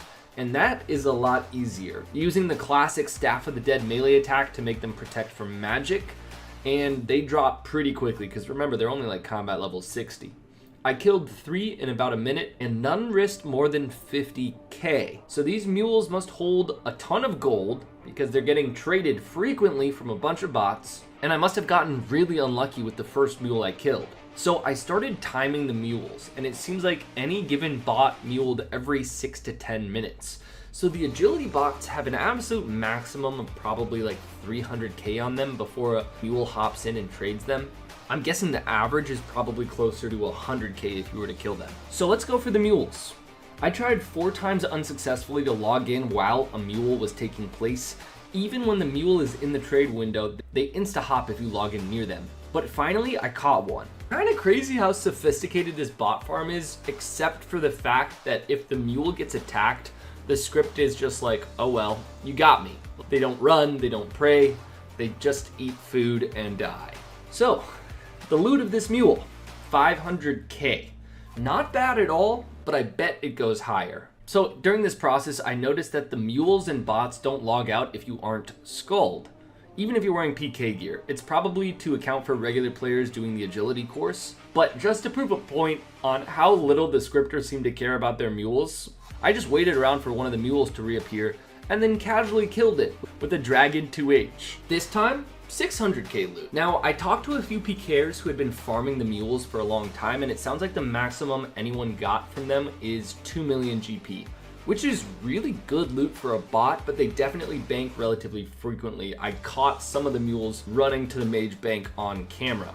All in all, I saw over 200 bots here, and if we estimate they make 2 mil per hour due to logging out or dying once in a while, the farm is bringing in about 400 mil per hour. And every time I've ever checked, the bot farm is online. So let's say they're botting 20 hours per day, which would put this farm at making 8 billion GP per day, or roughly around 1,500 US dollars per day if they're selling the gold. It's unfortunately very well thought out. Hopefully Jagex wipes it out soon. Here's a weird tip. Someone emailed me saying they found a bot farm at Castle Wars in free-to-play, but Could you imagine? I mean, like, it wouldn't be the worst thing in the world. You would be making some good money. But, like, if you were making that kind of money and you were botting on RuneScape, and then you were on a date with a girl and she was like, well, what do you do? And you're like, well, I bought RuneScape. That would just be a funny conversation to have. the bots weren't actually participating in the minigame. It was weird Does this botting RuneScape provide dental? enough behavior to catch my attention, so I hopped into the world the tip-off person was talking about and waited in Castle Wars since a game was already going on. Check out what happens when it ends.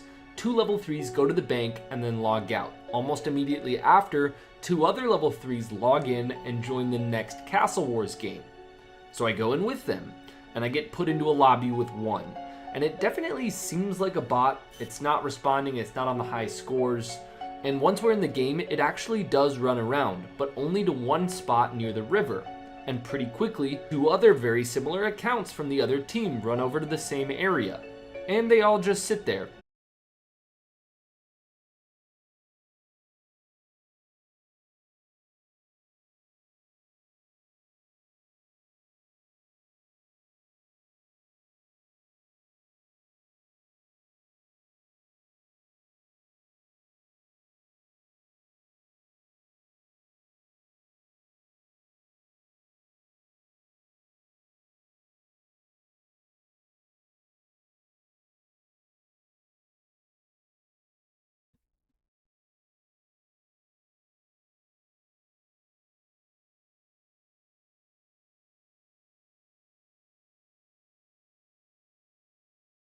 But it says I have internet.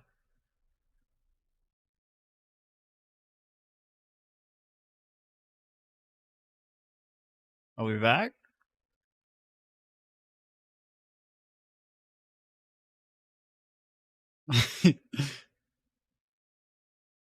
Hey. Oh, my camera's not there. Hold on. Yeah, everything just went bloop and then shut off. Well, actually, everything went bloop and then nothing shut off but my internet. And since my internet shut off, my stream went off.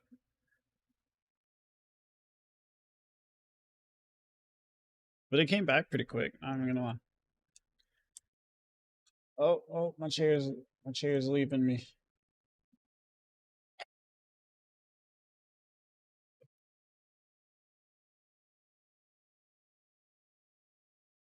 All right, cool. We're back. Nice. 10 hours. I did this video about a year ago, and since then the crystals that you can receive from these elves have gone up in price. So we're going to be doing an updated video here today, starting of course with the dodgy necklaces in the inventory and a little bit of anglerfish, as well as the full rogue set, so that anytime we do get one crystal it will be 2 instead of 1. I absolutely love that perk, and we're going to go ahead and start that 10-hour timer. We're also going to be using Shadow Veil, which requires the Arceus Spellbook 74 magic, and this will help increase our odds of pickpocketing. So nothing more to it other than just constant clicking. Going to be starting the video at 23.7 mil thieving XP, so we'll see how much XP we get by the end of the 10 hour, as well as how much money we make, which is what this is all about. Now on top of this, I don't have the thieving pet, so we always have the opportunity to get that. I haven't had a skilling pet on this account since I think like 2017 or 2018, so it's been a very long time. We are long overdue, so we'll see how lucky we can get today. Just a few minutes into the grind so far, and all of a sudden, just like that, 6 mil spawns in my inventory. There we have it, the enhanced crystal teleport seed, just about 3 minutes into this 10 hour. Ooh, okay, so I should probably do that because I have a Bofa and I need to corrupt it. Hour video. That is incredible. They are at an all-time high of 3.2 mil a piece right now. So we made 6.5 mil in 3 minutes. I mean, can it get much better than that? Hopefully, because, you know, we're just getting started. Now, since we are in Prifdnis, we're also going to be getting crystal shards. I'll stack them at the bottom right of my inventory, 2 every time, and also they're about 6k a piece, so that's not bad. Well, there is 2 more enhanced crystals. Oh my goodness. I mean, this is like, what, 16 minutes in, and we've now gotten 4. So let's price check this. 13 mil. Wow, what a successful first hour. We're not even done with the hour yet, but that is over 12 mil made. And I mean, the normal drops aren't bad either. We got some death runes, nature runes, and what's that? Some more crystal teleport seeds. What's going on with this? That was like, what was that? Another 10 minutes went by and another 2 spawned in the inventory. Wow, I mean, this is lowering my XP per hour, you know, continuously price checking these crystals. But yeah, that's 18.4 mil in 26 minutes. Everyone always talks about how pickpocketing the Vyrs for blood shards, you know, since the blood shards are so expensive, is great money. Well, I just prefer the elves, you know. It's just such a nicer area. 18.4 mil shown in the Runelight loot tracker. Just He's not wrong. It is a nice area. To confirm that we actually got all these crystals. And that brings us to now the first hour being completed. Got about 190k XP that hour and 6 crystals. So that is probably my best hour that I've ever had at Elves. 314k in normal drops, plus 144k in crystal shards. So about 458k just in normal drops. Now we'll go ahead and add in those enhanced teleport seeds. And there you have it, another 19.6 mil on top of that. So yeah, very successful first hour, no doubt about like 20 mil an hour. Seems normal. It. Everything coming out to be just about 20 mil in the first hour. I should really just stop now, you know? Why go push my luck and go dry 9 hours, right? But why stop when you can get the thieving pay? You know what I mean? Rocky Balboa. What? Balboa coming in. Look at this fat raccoon. You know, I was looking for crystals, but I found a raccoon instead. So we're going to go ahead and use the red berries on him to make red, just red. You know what I mean? Not red raccoon, just red. But yeah, looking at the skilling pets, I've only ever had the Chinchompa pet on my account. I got it from hunting black Chinchompas in like 6 years ago. So this is a huge one for me. As you can see, I have plenty of PVMing pets from all of my loot videos, but skilling has just not been friendly to my main account. So it's just insane to me that I finally got another skilling pet, and wow, talk about a lucky video. Talk about a lucky start, huh? 2 hours in. Little crystal impling action. There's 10 onyx bolt tips, and here comes, give it a second. There we go. Another 2 crystals. That's awesome. Just about, well, look at that XP gain, 543k. That one took a little bit compared to all the other crystals. Not really, but you know what I mean. 3 hours into the video so far, basically 3 hours anyway. And let's go ahead and check out that bank tab. So we've gotten the pet. We've now gotten 8 crystals. Fire orbs are adding up generously as well. But yeah, 25.2 mil just in crystals so far. It's just so awesome to see this. I'm really looking forward to the day where I go for 200 mil and a lot of skills, you know. Wrapping up 200 mil hit points in a few weeks. And then after that, I think I'm going to finish off 200 mil strength. But then I would really like to invest some time into my Iron Man and get about 80 million cooking XP on my main. Then I'll be 200 mil cooking. And what I'm getting at is the reason I want to finish off those 200 mils is because long term, I would love to do 200 mil thieving. Here we are with 5 hours left to go. And you've seen the potential just in a 10-hour. That's like a crazy concept to me to think that like I would know 200 million XP. That's so much. My highest skill is like 15 million, or I guess it's cooking. No, 15 million. Yeah.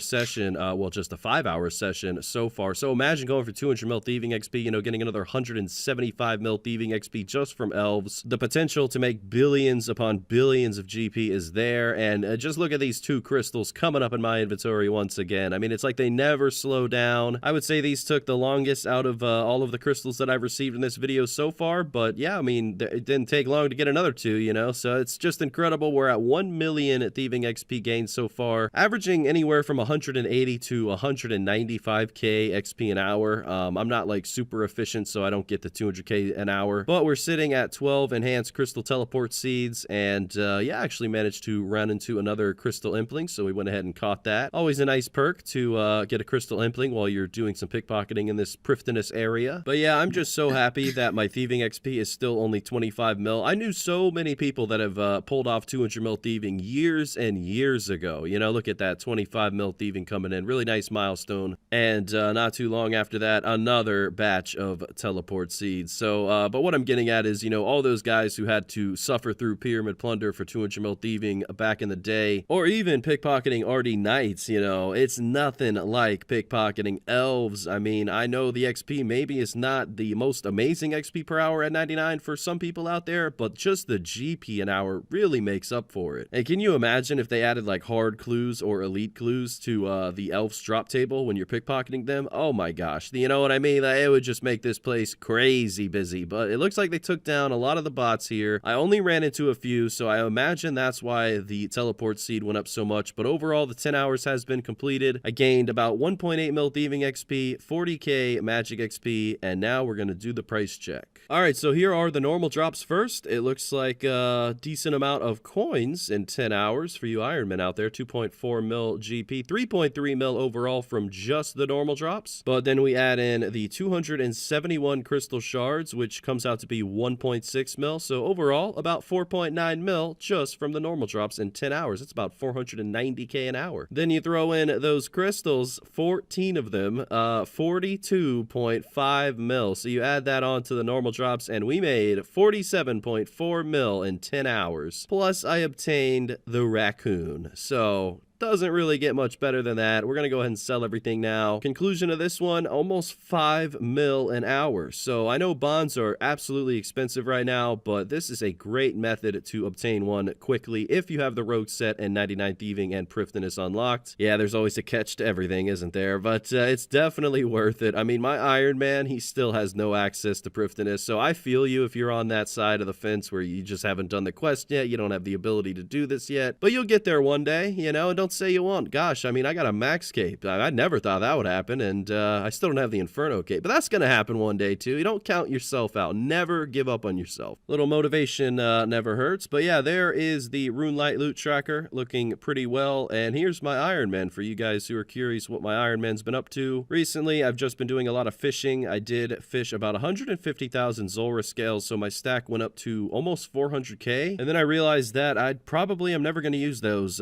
scales, so I should probably go fish something more worthwhile. So now I'm going to stay at Infernal Eels for probably like another month or so. I'm going to use all these Onyx Bolt tips for GP on the Iron Man, and then once I wrap up my fishing goal, I'm probably going to go to do some questing on the Iron Man, Dragon Slayer 2, as well as Song of the Elves, so I can start pumping out some content on this account. But overall, that is it for now, guys. You know, I could drag the video on to 10 minutes, but I just don't care enough. You know what I mean? I really just don't care. So have a great day. I just cannot thank you. He's like, yeah, he was like, I'll just drag it out for a little bit longer than 10 minutes. And he was like, man, I don't even care enough anymore. I'm just hitting it. Enough for watching today's video, and the only thing really left to say is if you're interested in purchasing a computer or a keyboard or anything like that, feel free to check out the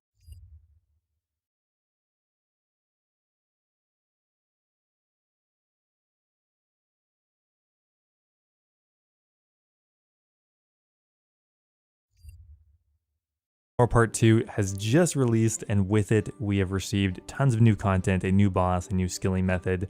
But today I want to talk about 2 specific items that I think are going to have a huge effect on old school that I think kind of went under the radar. Now, something I haven't really heard too many people talk about is the new Goading potion and the new Prayer regeneration potion. Now, the Goading potion is a brand new effect from a potion that's going to come from the new Mastering Mixology minigame. Now, essentially what it does is it creates an aura around you of about 9 tiles, and any monster within that zone will gain aggression towards you. So monsters that have never been able to be aggressive before, like Dust Devils, Abyssal Demons, and any other monster is now aggressive, and that's going to be incredibly useful. And the Prayer Regeneration Potion is similar to the potion that's in Chambers of Zarek, but now we get that everywhere. I can already think of some incredibly useful places for the Prayer Regeneration Potion, so let's try them out. Okay, the update is out, guys. Now let's see if we can first up buy some of these new potions. How much are they going to be? Varlamore Part 2 has been out for a couple of hours, so I think these should be available, but they're not buying for 100k each. Okay, maybe 200k. Okay, we got the Goading potion for 120k. My god, nobody is selling this right now. We're gonna go get it ourselves. So the bottleneck here is an item that comes from the Mastering Mixology minigame called Aldarin. I guess it's kind of slow to get because nobody seems to be selling it right now, so we actually have to participate in the minigame. Okay, so first thing we have to do is we have to take a variety of herbs and grind them down in the refiner. We're gonna get 3 different types of tars that we can use to create the new mixologies. I just chucked in, I think, Hairlander, Torsil, and Snapdragon. So we have the 3 kind of precursor materials, and then we drop them in this hopper. So from here we take one of these potions in the corner and create it. It's a combination of 3 of these levers, which is a combination of Mox, Lye, or Aga paste. From here we can take the mixing vessel, and then we have to either concentrate it, agitate it, to change the game. But there is no doubt that today's video sponsor, HelloFresh, is changing the game for meal delivery. HelloFresh are different places actually, but they mainly are broken down into 2 options: places where you can AFK for longer, and wave-based minigames like the Inferno or the Coliseum. Now the first thing that jumped to my mind immediately after hearing about this potion is AFKing Firewatch Sentinels. Firewatch Sentinels actually never lose aggressiveness, assuming you don't have the Fire Noble clothing on. It's really gated by how long you can keep your prayer up. Now the Prayer Regeneration Potion restores 1 prayer every 8 game ticks, and in total it will restore 66 prayer points over 8 minutes. Now if your prayer bonus is high enough, that should allow you to last here for a long time. Okay, so we found a free world. Let's turn on Protect from melee. Normally this will allow me to last here for 9 minutes at a time, thanks to my prayer bonus and prayer level. Let's start at 77 prayer and let's pop the prayer regeneration potion and start AFKing.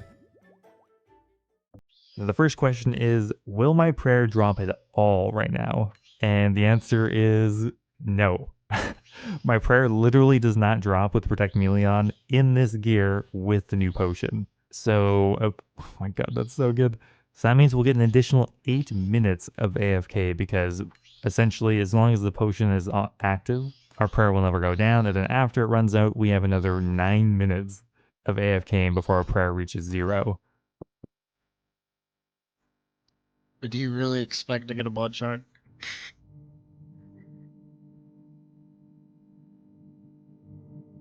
Oh my god, I literally forgot about this account. It's been AFKing so long. So we finally have ran out of prayer points after 16.5 minutes.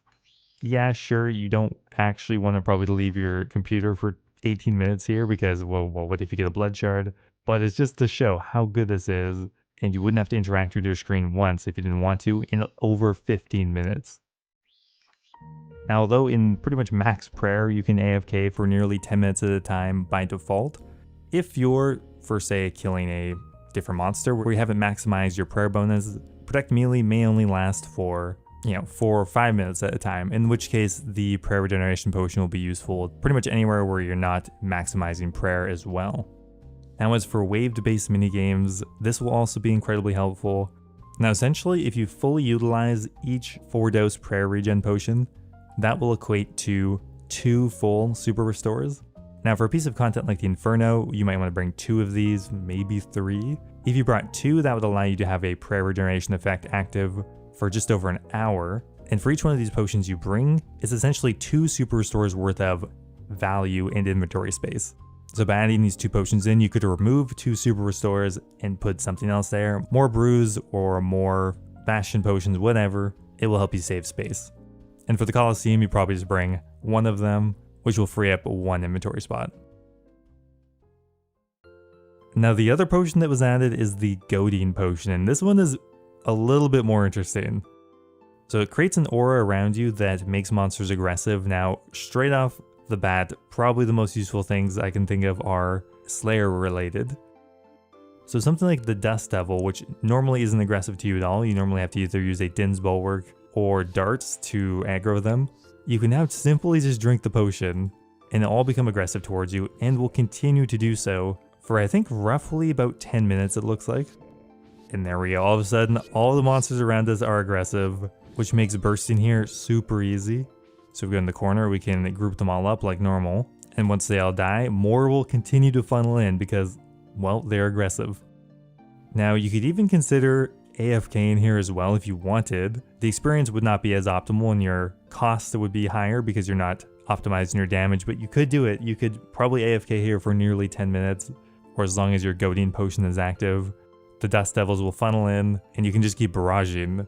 If you bring a Bone Crusher as well, your prayer lasts a long time. You probably don't even need the prayer regeneration potion.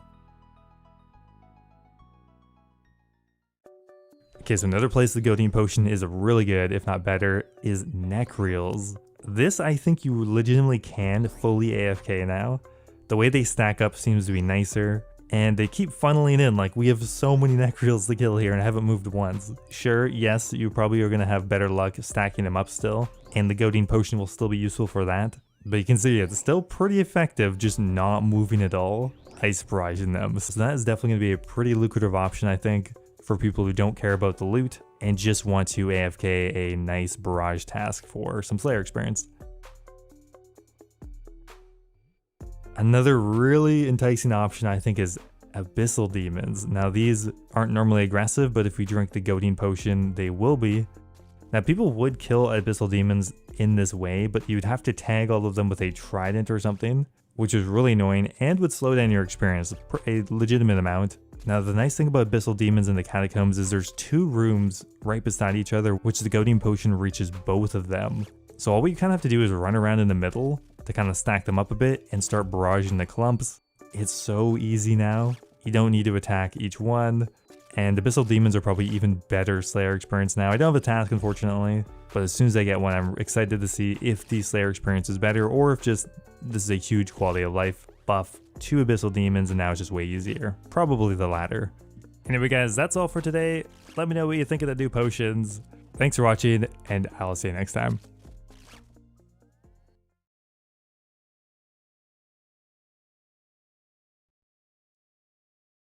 Alright.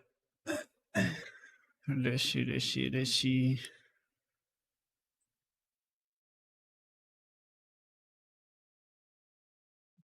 Probably not zombie pirates. This is 12 seconds.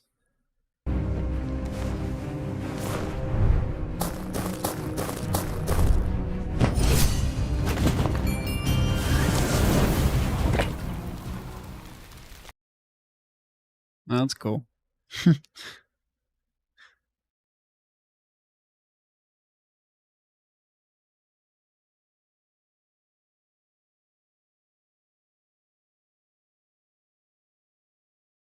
Hello everyone, this is your daily dose of internet. No, no, no, no, no, no, no, no, no. He's just like, no. That's like literally that's what I do to my cat. I'm like, no, stop it. And then he runs after me and tries to attack my leg. About to head out to job number 1. Good luck with the grind. Thank you so much. And you have a good day at work. And I hope you... Oh, dang, you said job number 1. Well, I hope you have a good day at your job number 1 and 2. Hopefully there's not a 3rd. He managed to get inside his car and safely escape from the bear. A skateboarder passed away but wanted a custom gravestone so that his friends could have fun when they visit him.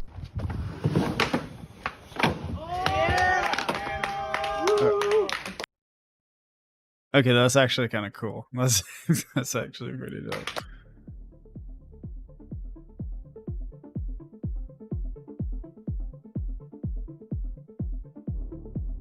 This might be the greatest Jenga move of all time. Yeah, move them all through there. This was the absolute worst time for her to sneeze.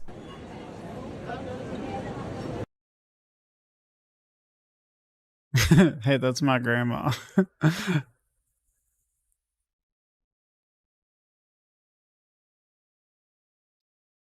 16 showers. Dang, that's a lot of hours. Well, at least you have 2 hours for YouTube. That's 6 hours of sleep. You just don't have time to eat or shower or do anything else. Oh yeah, all right, so here we go. We're coming up on 84 agility. 84, I think. Did I get it right? 83 agility. I can't count. 83 agility. Woo, woo. All right. 7 more levels.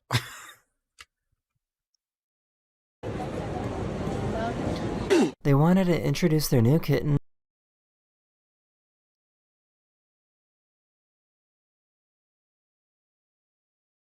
Oh, she sneezed. Oh no. They wanted to introduce their new kitten to their older cat. It looks like they want to introduce their kitten to a vape pen.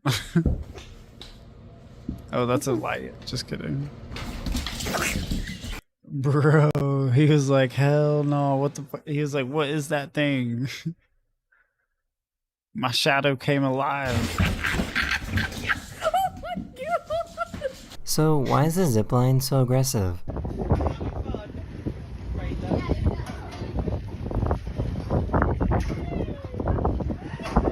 Dang.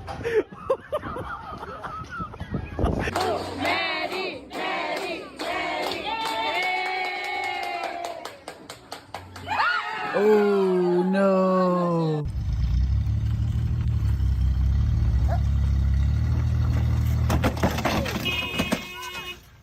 This guy doesn't trust his friends.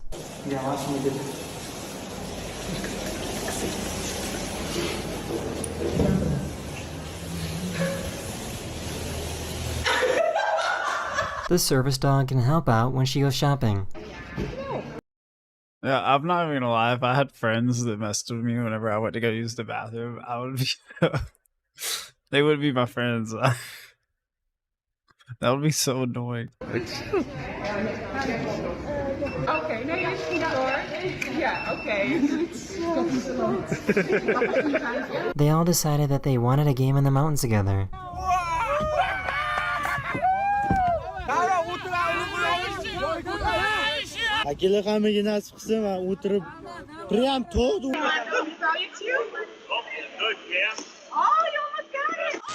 Dang. She dropped her phone in the sewer and needed help. That would hurt too. I love how everyone's laughing too. I love how she's laughing, but inside of her head, she's like, I'm gonna punt a baby today. She dropped her phone in the sewer and needed help getting it out. Oh, is that it? Oh, on that side? Wow. Well. Oh, no way! Hey. He just did like a backflip. Hold on. What? Off the wall. Oh, is that another cat? Oh, it is. I thought he jumped off the wall. Okay. The bus didn't wait for him. I like cats. We're gonna watch that one again. Okay, cool. The bus didn't wait for him at the bus stop, so he decided to force the bus to wait.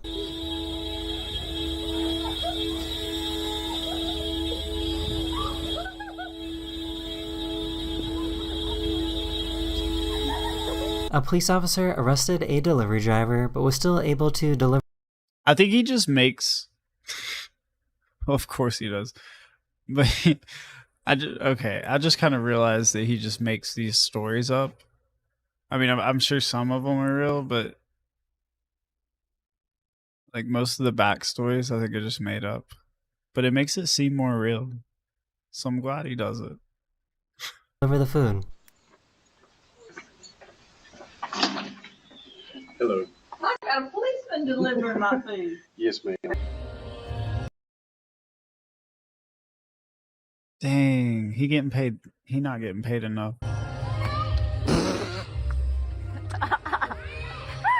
Took a bite. How'd that bite so?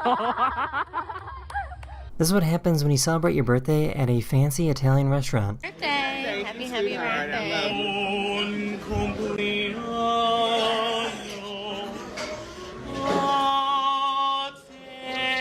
Why does she look like she just fell in love?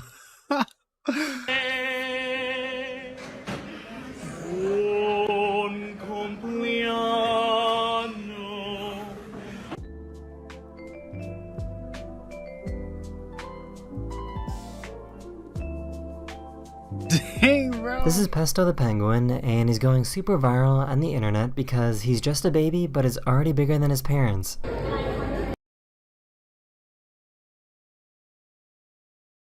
Yo.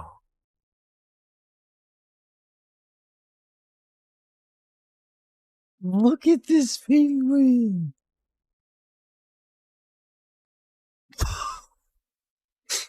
That was the cutest thing I think I've ever seen.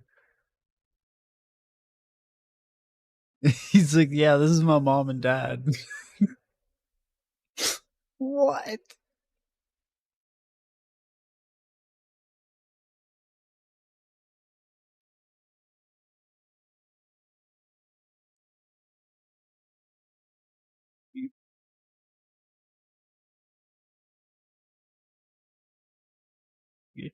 Why are you so chunky?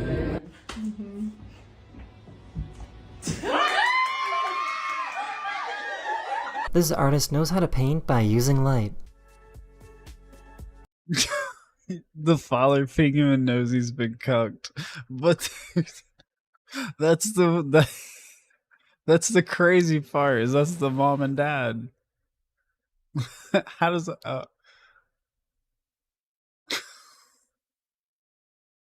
Wait. Unless he just lied about the backstory, like I just said. Is that not the mom and dad? Hold on. We're viral on the internet because he's just a baby but is already bigger than his parents. Oh, I thought he said that those were his parents. I don't guess that. True. He was cucked. It's a cucked penguin. Dang.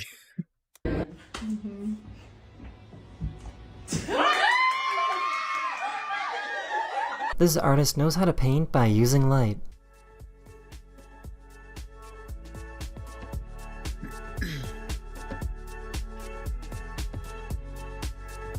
This guy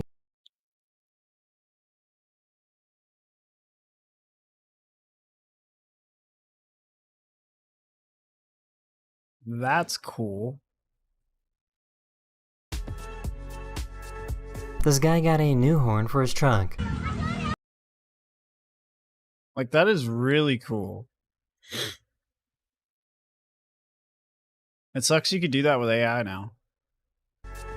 This guy got a new horn for his truck.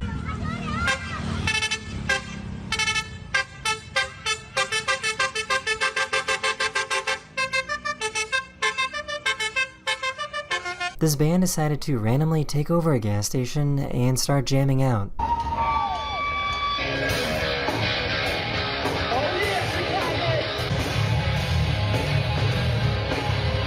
One of my subscribers found out that he has a really squeaky eye. Yeah, it's weird. Ugh.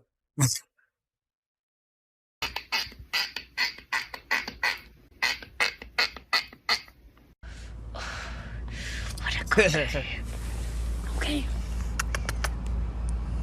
Psst. Psst.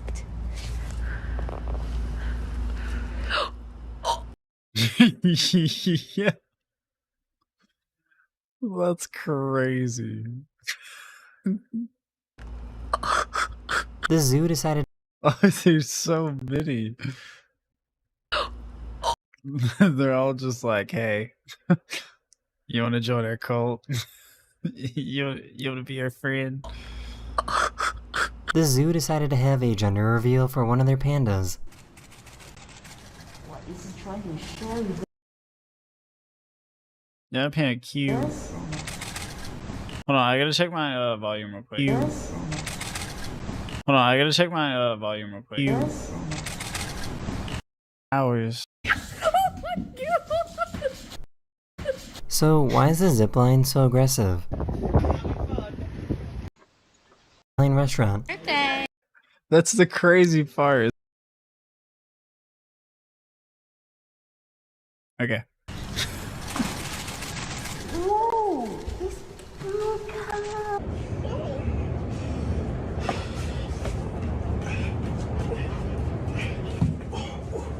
You okay? She said no. No. I'm not okay. So I can see if we can recruit more people. These are called woolly aphids, and they completely took over this branch.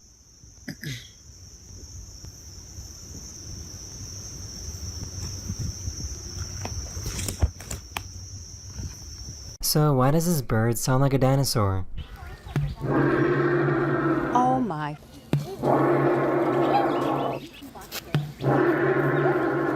That would be really cool to have one of those as a pet.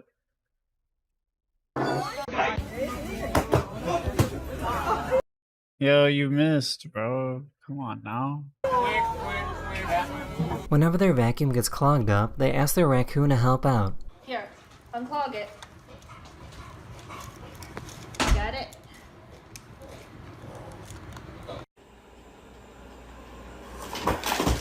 Yo! His child got stuck in a claw machine. He's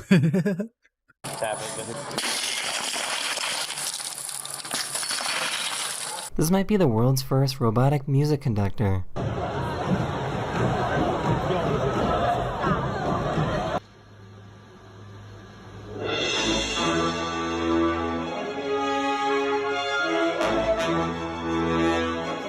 It looks like an employee at the train station fell asleep on their keyboard.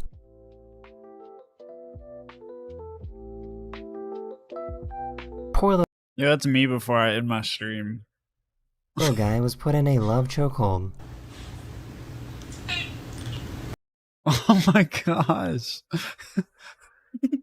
The dog's like, oh, I'm so cute. I'm loving the kitties.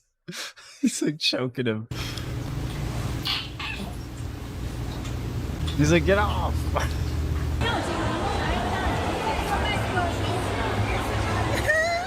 There's nothing stronger than a baby's grip.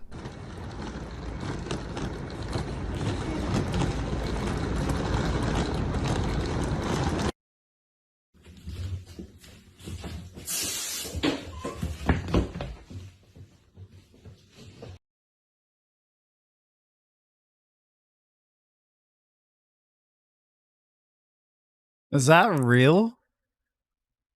Is that real? No, dude. No. I thought that was fake. Is that real? No. Because smartphones use... No, that was real. What the fuck?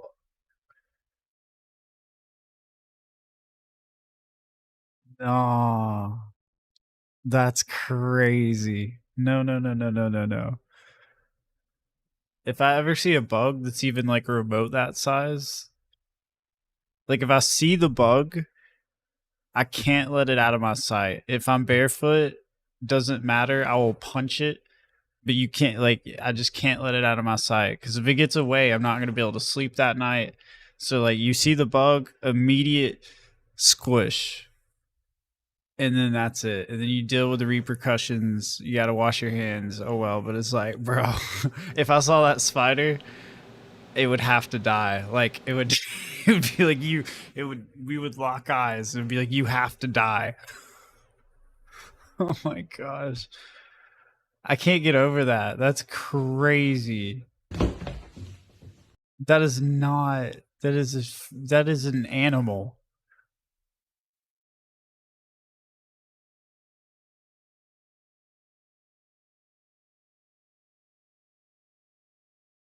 Hey, what's up, Bree? My game's been awesome. That spider just like, what is my heart rate? That spider's really scary me. I don't like that. That's crazy. Or unless you could make it like, could you treat it to be like a pet? Like if a spider is that big, is its brain big enough to be a pet? Because if it would like follow me around and stuff, that would be kind of cool. Do people have spiders as like pets that actually follow them? I wonder if anyone's ever put their spider on a leash and like took him to PetSmart, or like, ooh, that would be fun. If you got a big spider and took him to PetSmart, you just put a little leash on him and then put him on the ground. People would freak out. But if someone squished him, no, you just hold him. Or you could sit on your shoulder like a parrot. You could just put him like right up on your shoulder like that. And yeah.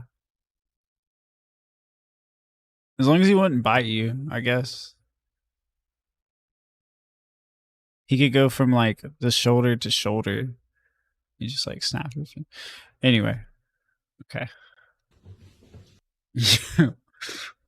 Oh, that thing's so big.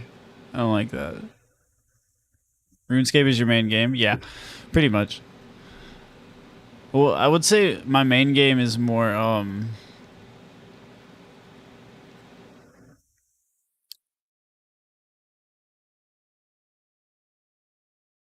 don't know. Like, what? Well, yeah, RuneScape's my main game. It's like watching videos and talking, I guess. No. Because smartphones use infrared light, this is what they look like under night vision. Face ID can kill you. This is Face ID. And also, when you're taking night mode shots, this is what it looks like. This is night photo mode. Night mode photo mode night. This guy was proposing to his partner when a curious sea lion showed up. Yo, he's like, yo, what's up? What's going on? Are you doing something?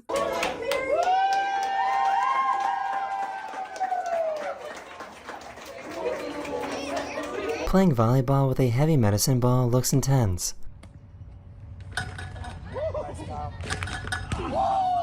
It looks like fun.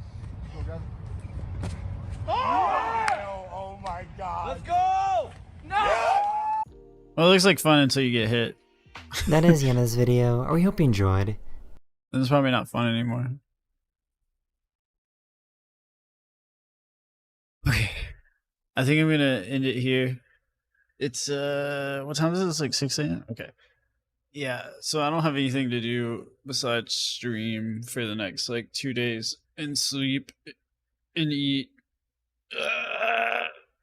I say that. I think I gotta work for like an hour or two, but thank you guys for watching. Subscribe, watch my videos, comment on them.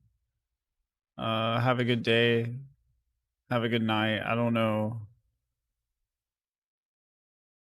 what time it is for everyone.